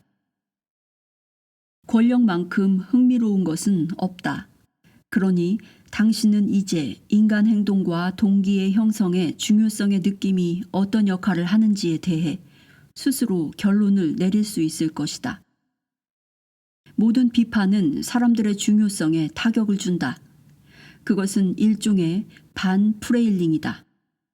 절대로 대놓고 누구를 틀렸다고 말하지 말라. 당신이 옳다는 것을 확신한다고 하더라도 중립을 유지하는 것이 언제나 더 유용하다. 그러면 그 사람의 중요성에 타격을 주지 않게 된다. 그리고 동시에 균형력의 작용으로부터 자신을 보호할 수 있다. 사람에게 심각하게 손상을 입히는 또 다른 방법은 그의 부정적인 슬라이드를 건드리는 것이다. 그 슬라이드는 중요성이라는 영화 필름에 속해 있는 것이라서 그것을 건드리는 것은 그의 급소를 찌르는 것이 된다. 부정적 슬라이드는 자기 자신에 대해 뭔가를 좋아하지 않을 때 생긴다. 아시다시피 부정적 슬라이드를 가진 사람은 자기 자신으로부터는 그것을 숨기려고 하는 대신 그것을 다른 사람들에게 투사하려고 한다. 하지만 한번 시험 삼아 그것을 비난해보라. 얼마나 난폭한 반응이 돌아오는지를 알게 될 것이다. 그는 결코 누구든 다른 사람이 옳다는 것을 받아들이지 않을 것이며 당신을 가장 큰 적으로 삼을 것이다.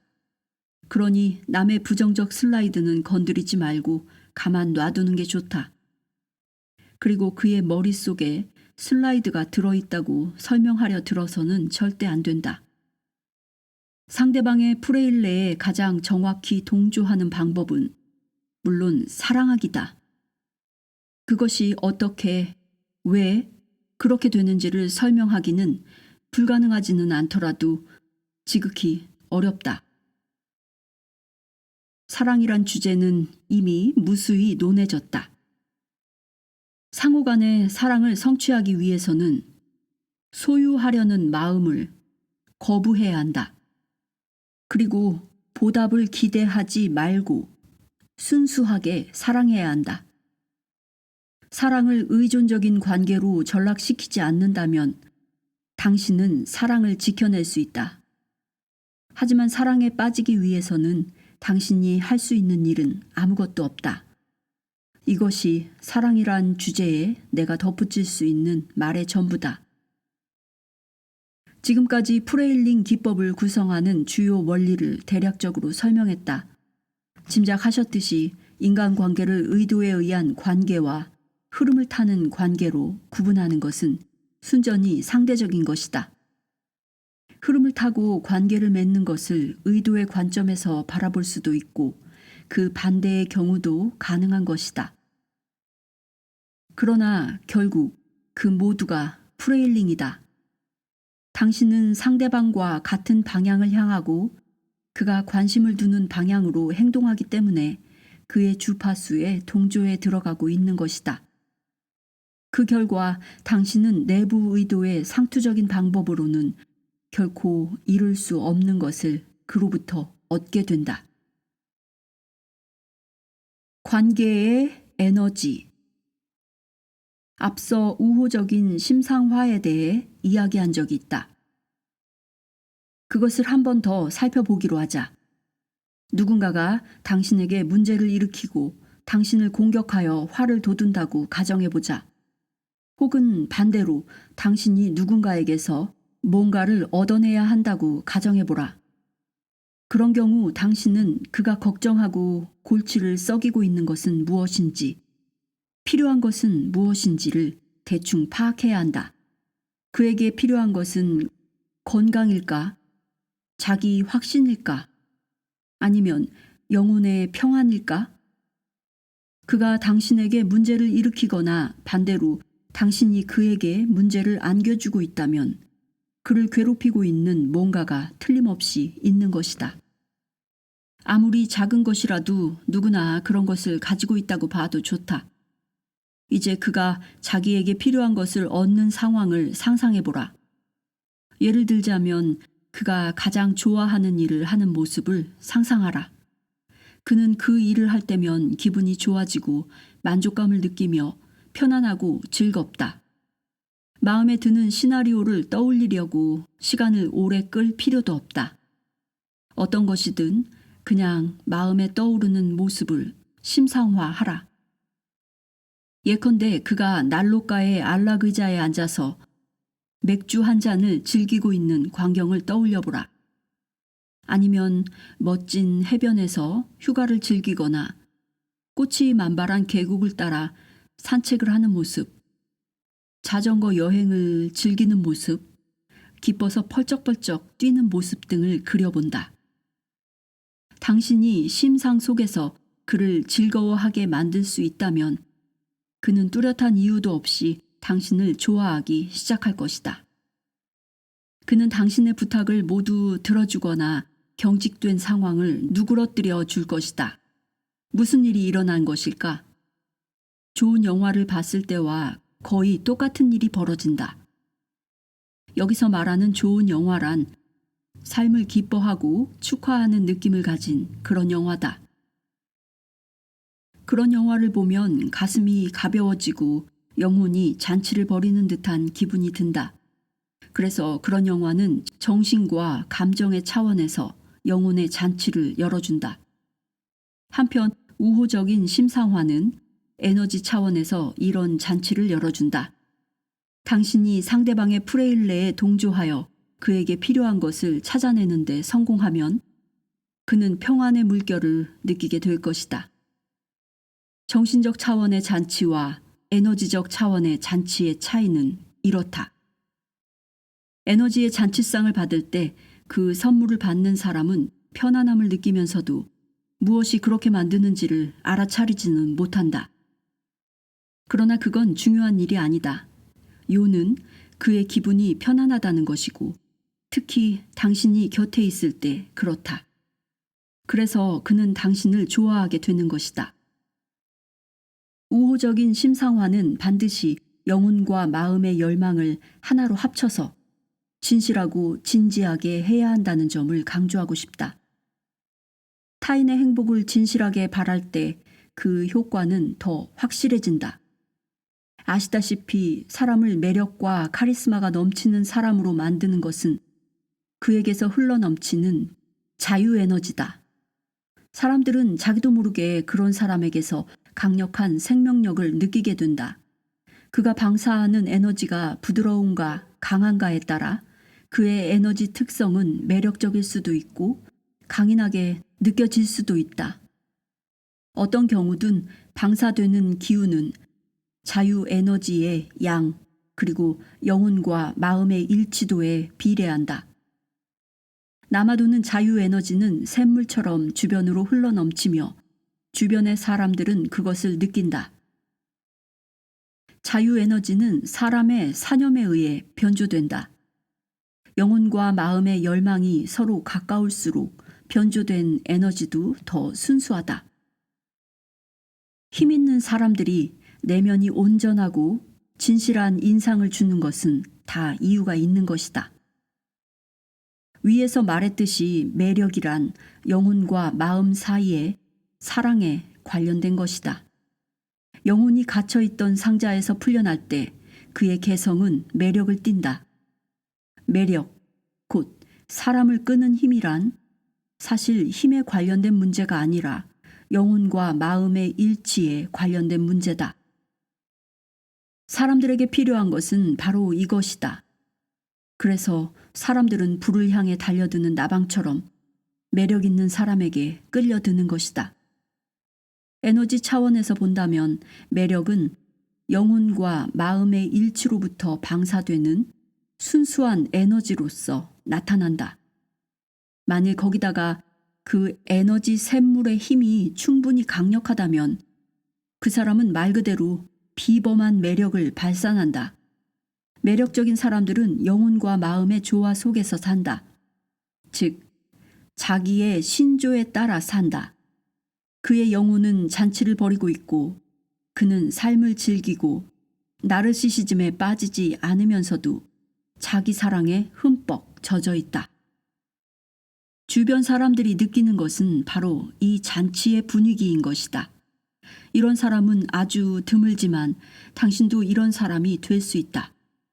그러려면 당신은 영혼에게 주의를 돌리고 자기를 사랑하고 자기만의 목표를 향한 길을 나서야 한다. 그러면 당신은 인격뿐만 아니라 신체도 더욱 매력을 띠게 되어 매혹적인 미소를 가진 멋진 얼굴을 갖게 될 것이다. 당신의 목표를 향해 가는 인생 트랙에서 그 섹터의 무대장치인 당신의 외모는 자신에게 만족하는 에너지 매개 변수와 일치할 것이다. 이것은 믿기가 어렵겠지만 분명한 사실이다.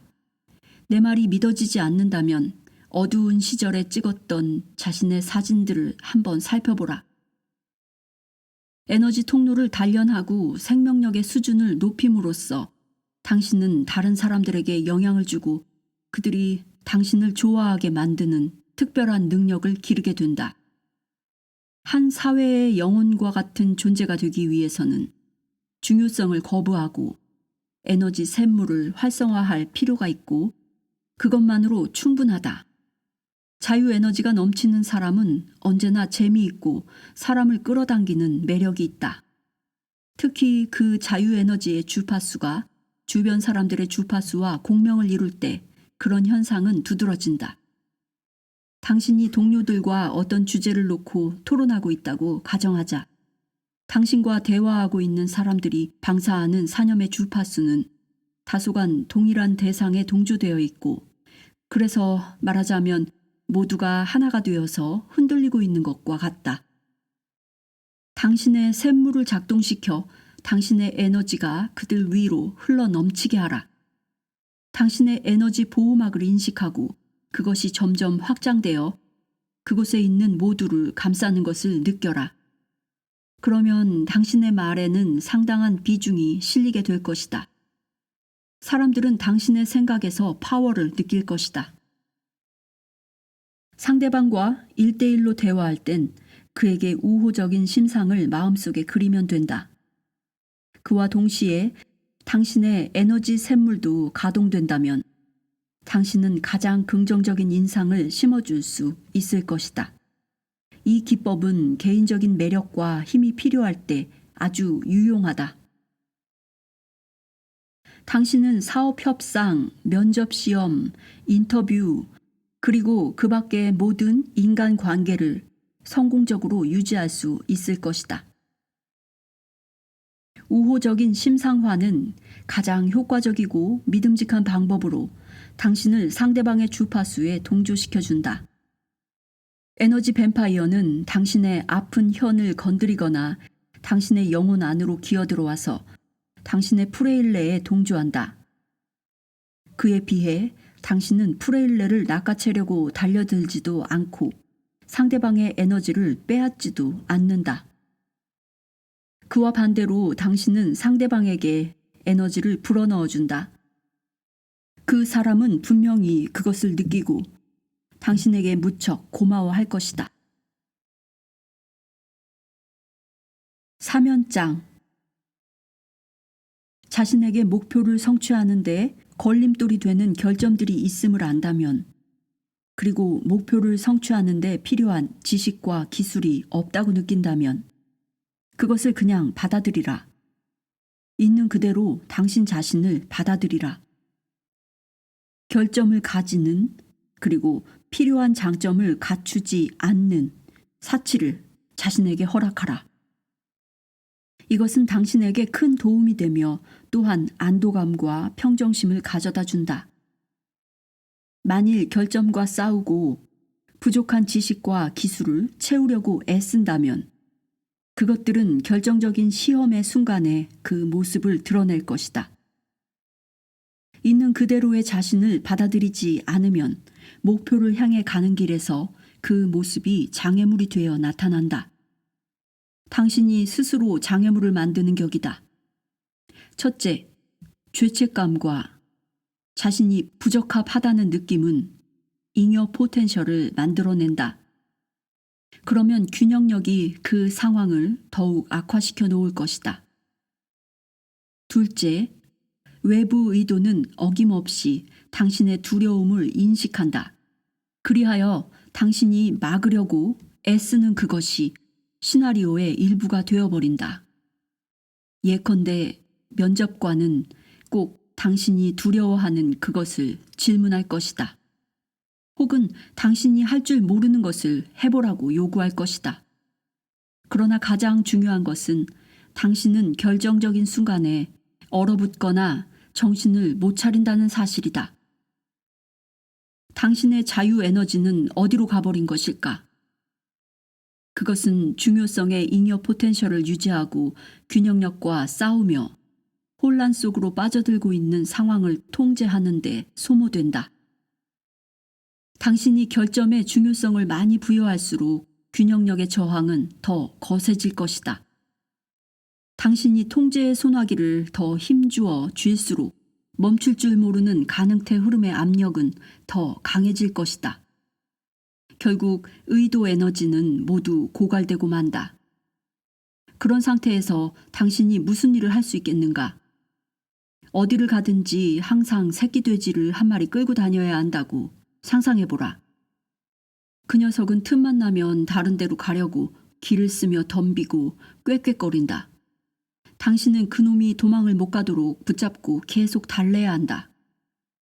그런데 그러다가 그 녀석을 그냥 놔줘버린다고 해보자. 당신은 즉각 가벼움과 해방감을 느낄 것이다. 새끼 돼지를 붙잡는 데 소모되던 에너지를 이제는 완전히 당신 마음대로 쓸 수 있고 다른 목표들 쪽으로 돌릴 수 있다. 새끼 돼지의 비유는 언뜻 느껴지듯이 그렇게 엉뚱한 것이 아니다. 자신의 결점을 감추는 일도 이만큼이나 어렵다. 차라리 자신의 장점에 주목하는 편이 더 낫다. 자신의 최선의 모습을 보여주어야 할 어떤 일을 앞두고 감추고 싶은 결점들을 드러내놓고 받아들여 보면 그것이 얼마나 자유롭고 편한 느낌이 드는지를 스스로 깨닫게 될 것이다. 그런 일의 예로는 면접 시험이나 인터뷰, 공연, 콘테스트, 그리고 마지막으로 또 한 가지, 이성과의 만남이 있다. 내적 중요성을 내려놓으라. 자신의 결점에 대해 스스로 사면장을 주라.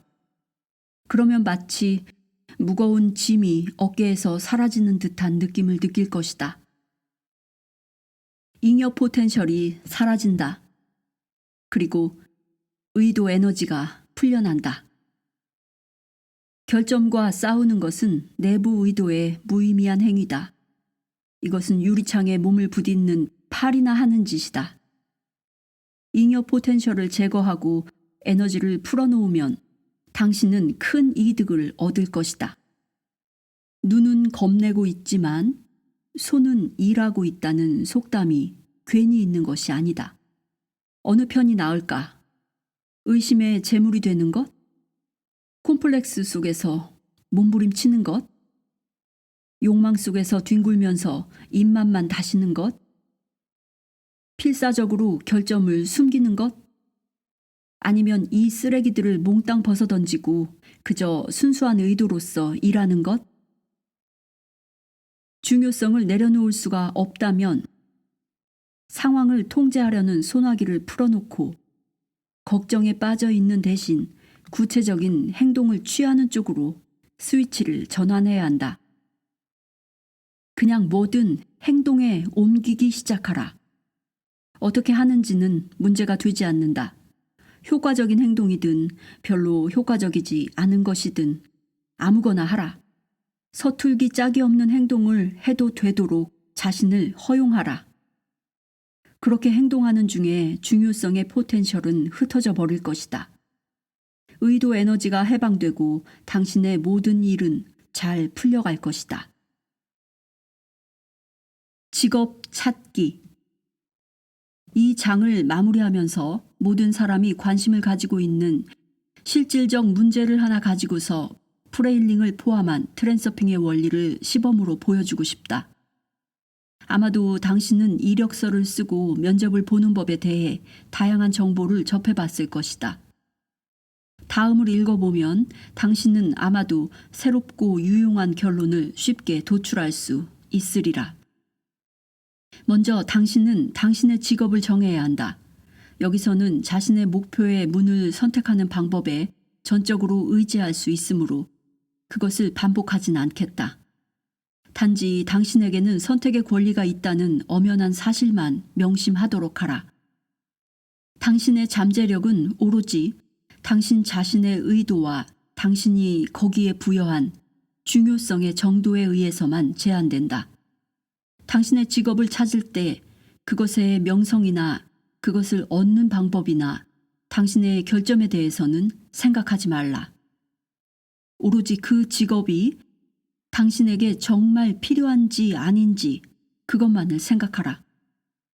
당신이 선택한 직장에 당신의 자리가 없을지도 모른다고 의심하기 시작한다면 펜듈럼이 걱정과 실망과 심지어 좌절을 위해서도 필요한 모든 환경을 마련해 줄 것이다. 그것을 조심해야 한다. 당신은 선택의 권리가 있으며 무엇이든 주문을 하면 그것은 조만간에 이루어진다는 것을 자신에게 다시금 일러줘야 한다.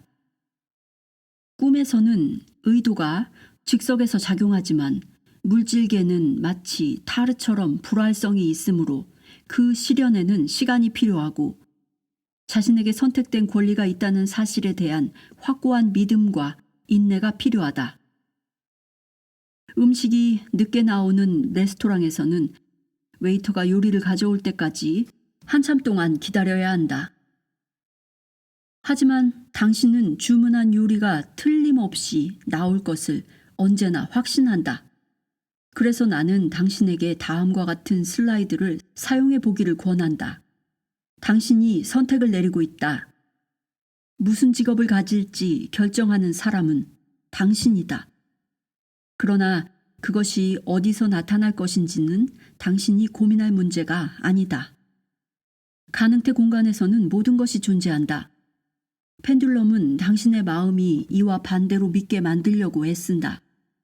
당신이 해야 할 일은 선택하는 것뿐이다. 그런 다음엔 당신이 주문한 것을 받겠다는 확고한 의도를 가지라. 물론 기다리는 것이 불가능하다면 지금 이 순간에 주어진 것으로 만족해야만 한다. 이 점을 명확히 이해하기 바란다.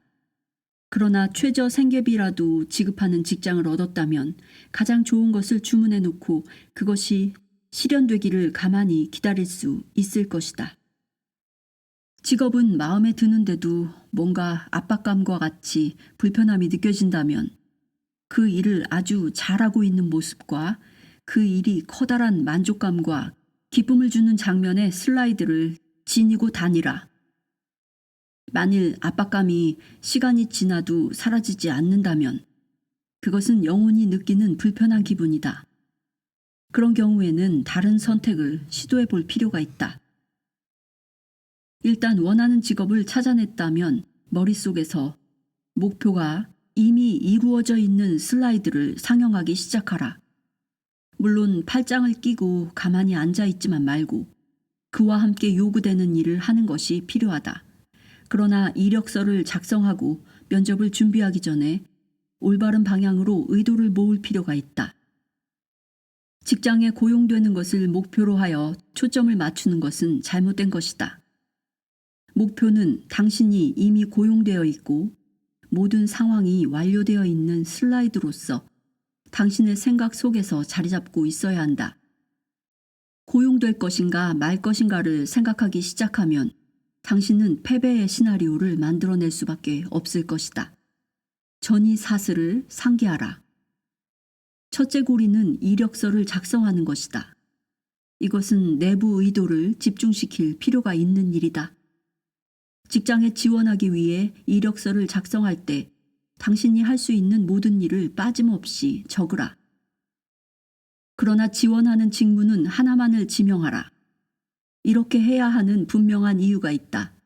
첫째, 이것저것 아무 일이나 다 할 각오가 되어 있다고 하는 것은 자신에 대한 확신이 없음을 드러내는 꼴이 되고 미래의 고용자가 당신을 불신하게 될 위험을 불러온다.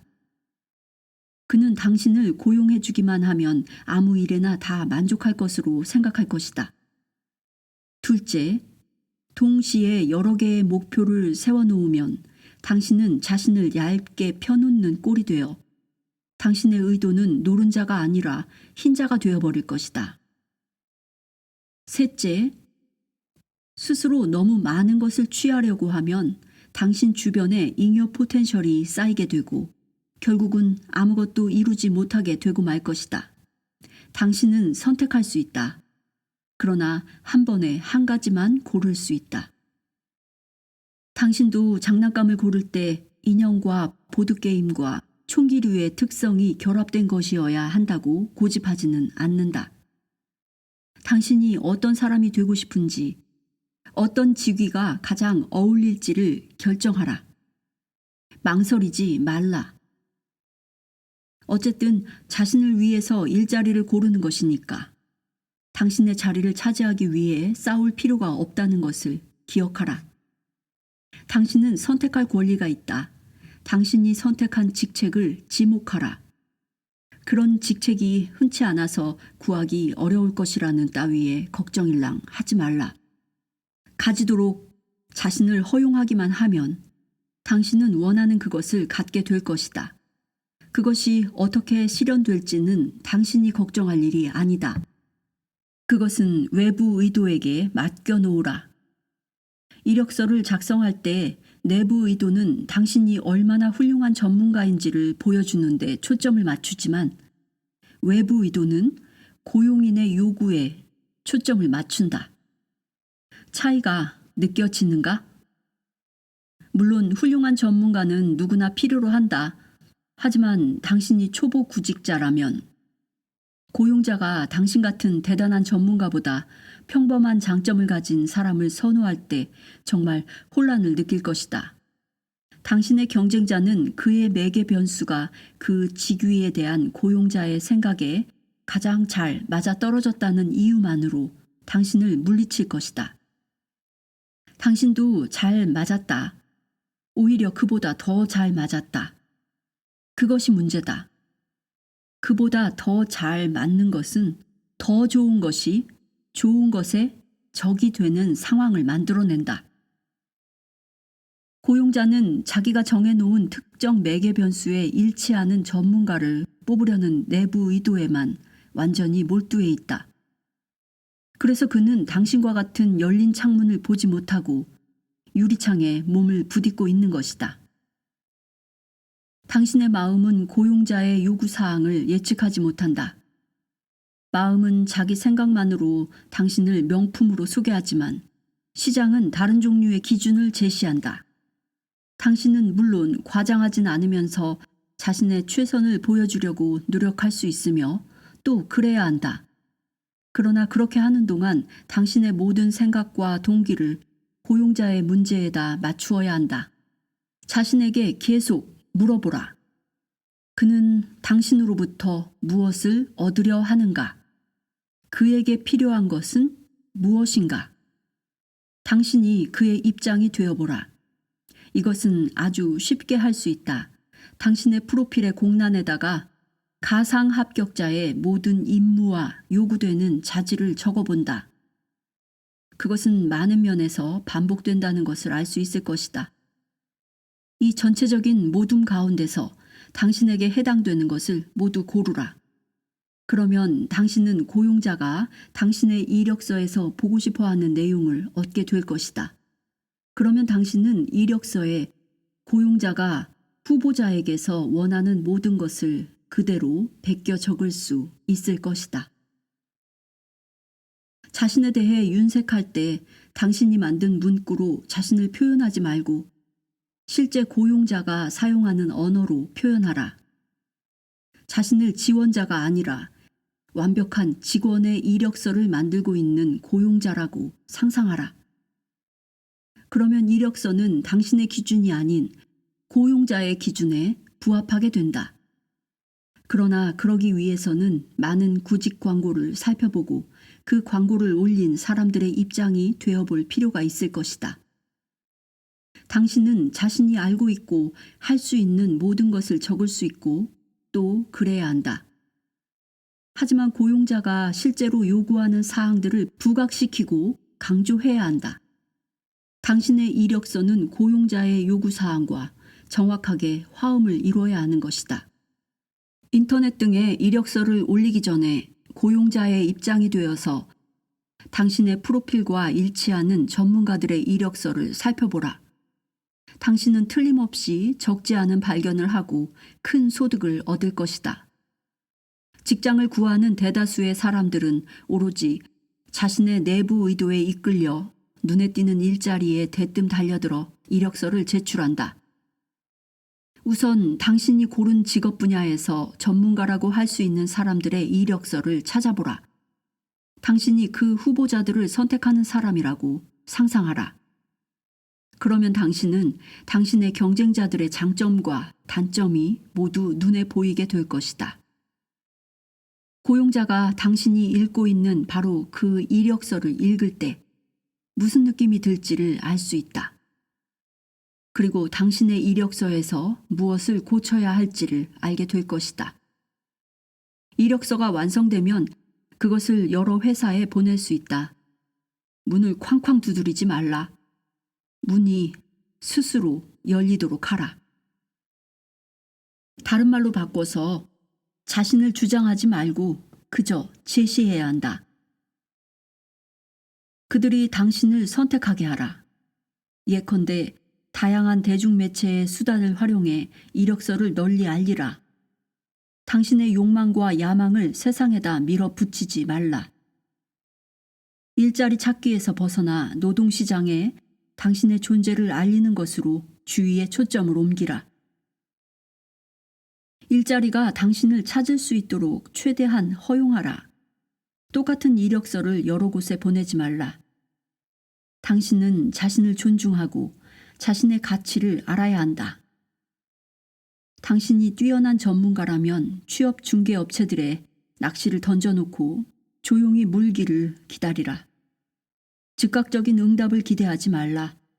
당신이 주문한 것이 올 때까지는 오래 기다려야 할 수도 있다. 모든 것은 의도의 순수성에 달려 있다. 당신의 욕망이 활활 타오르고 있으면 균형력이 온갖 수단을 동원해서 당신의 발걸음을 방해할 것이다.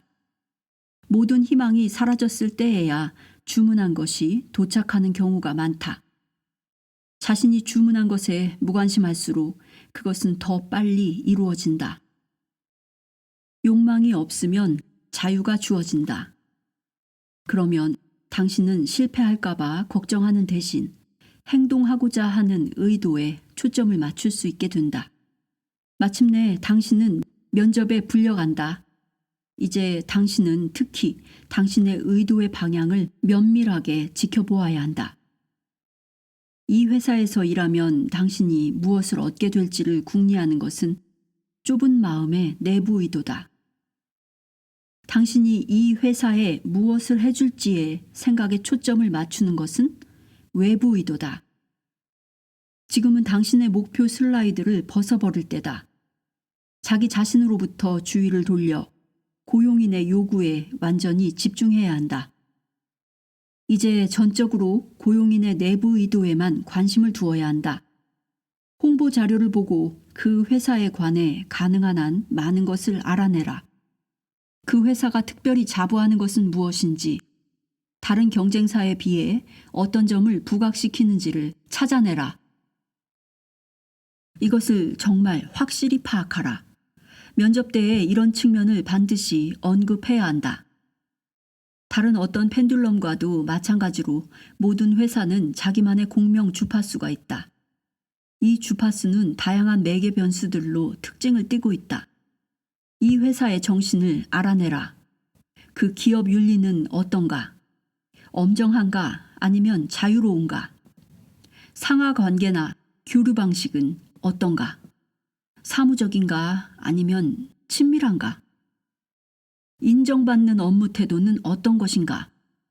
열정과 솔선수범인가? 아니면 규율과 의무감인가? 집단 중심인가? 아니면 개인의 창의성인가? 등등. 이 모든 것들이 피고용자들을 제한하고 그들의 행동 패턴을 결정하며 그들을 그 집단의 구성원으로 만들어준다. 그 회사의 정신으로 자신을 고취시킬 수 있다면 면접을 볼 때 당신은 이미 그 회사의 일원으로 여겨질 것이다. 면접 전에 당신의 결점과 모자라는 점에 대해 스스로 사면장을 주라. 그 직장을 얻는 데 방해가 되는 결점이 있다는 것을 안다면, 어떤 중요한 기술과 지식이 부족함을 안다면 그것을 그냥 받아들이라. 있는 그대로 자신을 받아들이라. 자신에 대해 숨기고 싶어 했던 모든 것을 받아들이고 평온하게 면접 장소로 가라. 이상적인 고용자가 없듯이 이상적인 후보자도 없다. 그러니 내적 외적 중요성은 버려도 된다. 자신이나 다른 누구 앞에서 당신의 행동을 정당화할 필요가 없다.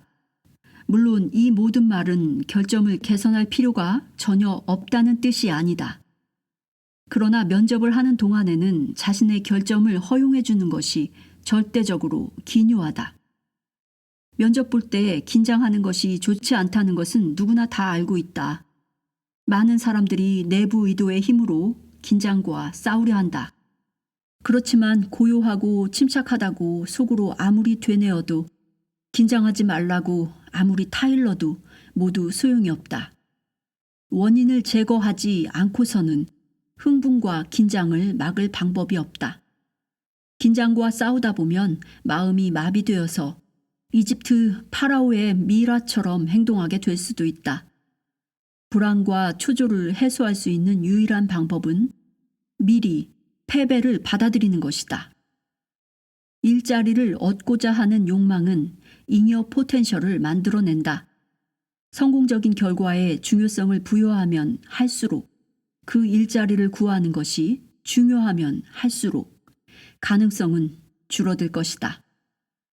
의도에서 욕망을 반드시 씻어내야 한다. 당신은 고용되기 위해서가 아니라 면접을 하기 위해서 면접장에 간다. 면접을 마치기 위해서가 아니라 면접을 하기 위해서다. 목표를 향해 애쓰지 말고 과정 자체에 집중하라. 면접 과정을 즐겨라. 아무도 잡아먹지 않을 것이다. 당신은 잃을 게 하나도 없다. 그렇다면 긴장을 풀고 면접 과정을 즐기지 못할 이유가 없다. 그렇게 마음을 먹으라. 면접이란 당신의 모습을 최대한 보여줄 수 있는 멋진 기회가 아닌가? 그러니 그런 지극한 축복을 자신에게 베풀어 주는 게 어떨까? 망칠지도 모른다는 생각은 모두 던져버려도 된다. 미리 패배를 받아들이고 나면 더 이상 잃을 것이 없다. 면접할 때 구직자의 모든 생각은 자기의 최상의 모습을 보여주는 데 집중되어 있다. 이것은 내부 의도다. 어떻게 하면 자신을 가장 적합한 후보로 보여줄 수 있을까? 외부 의도는 고용자의 문제에 진심 어린 관심을 쏟는다. 오직 고용자의 문제에 관심을 가질 때만 당신은 최적의 후보자가 될 수 있다. 질문에 대답할 때 당신이 해야 할 일은 언제나 대화의 요지를 고용자의 관심사의 맥락 위에다 가져오는 것이다. 그와 동시에 질문에 대하여 주제를 벗어나 장황하게 말하지 말고 명확하게 대답해야 한다. 질문에 대해 구체적인 대답을 하지 않고 장황한 설명을 늘어놓으면 고용자는 짜증을 내게 된다. 하지만 기회만 잡히면 회사가 하고 있는 일, 회사가 자부하는 일, 회사가 직면한 문제 등의 이슈를 건드리라. 이 줄거리 위에서 이야기가 진행되게 해야 한다. 당신의 장점은 이 회사의 문제에 비추어서 보여져야 한다. 고용자에게 그의 문제를 거론하고 당신의 전문가적 자질로서 이 문제의 해결을 어떻게 도울 수 있을지를 말하라. 그러면 이것은 외부 의도가 될 것이다. 대화를 고용인의 문제의 흐름 속으로 이끌어갈 수 있었다면 당신은 그 게임이 이미 당신의 시나리오를 따라 펼쳐지고 있다고 생각해도 좋다. 마지막으로 만일 그 직장을 구하는 데 성공하지 못한다면 그 직장은 당신의 것이 아니라는 뜻이다. 당신은 나중에 골칫거리가 될 그곳을 운 좋게 쉽게 피해 왔는지도 모른다. 마음을 고요히 가라앉히고 당신의 일자리가 나타나기를 기다리라. 그러면 얻게 될 것이다. 그러나 만일 당신이 다른 누군가의 일자리를 얻었다면 문제가 기다리고 있을 것이다. 그러니 자기 자신의 일자리를 찾는 편이 더 낫다. 어떻게 찾는지는 당신이 이미 알고 있다. 직장에 대한 생각들이 당신의 영혼에 조금이라도 불편을 주어서는 안 된다. 휴가를 가듯 일터로 나가라.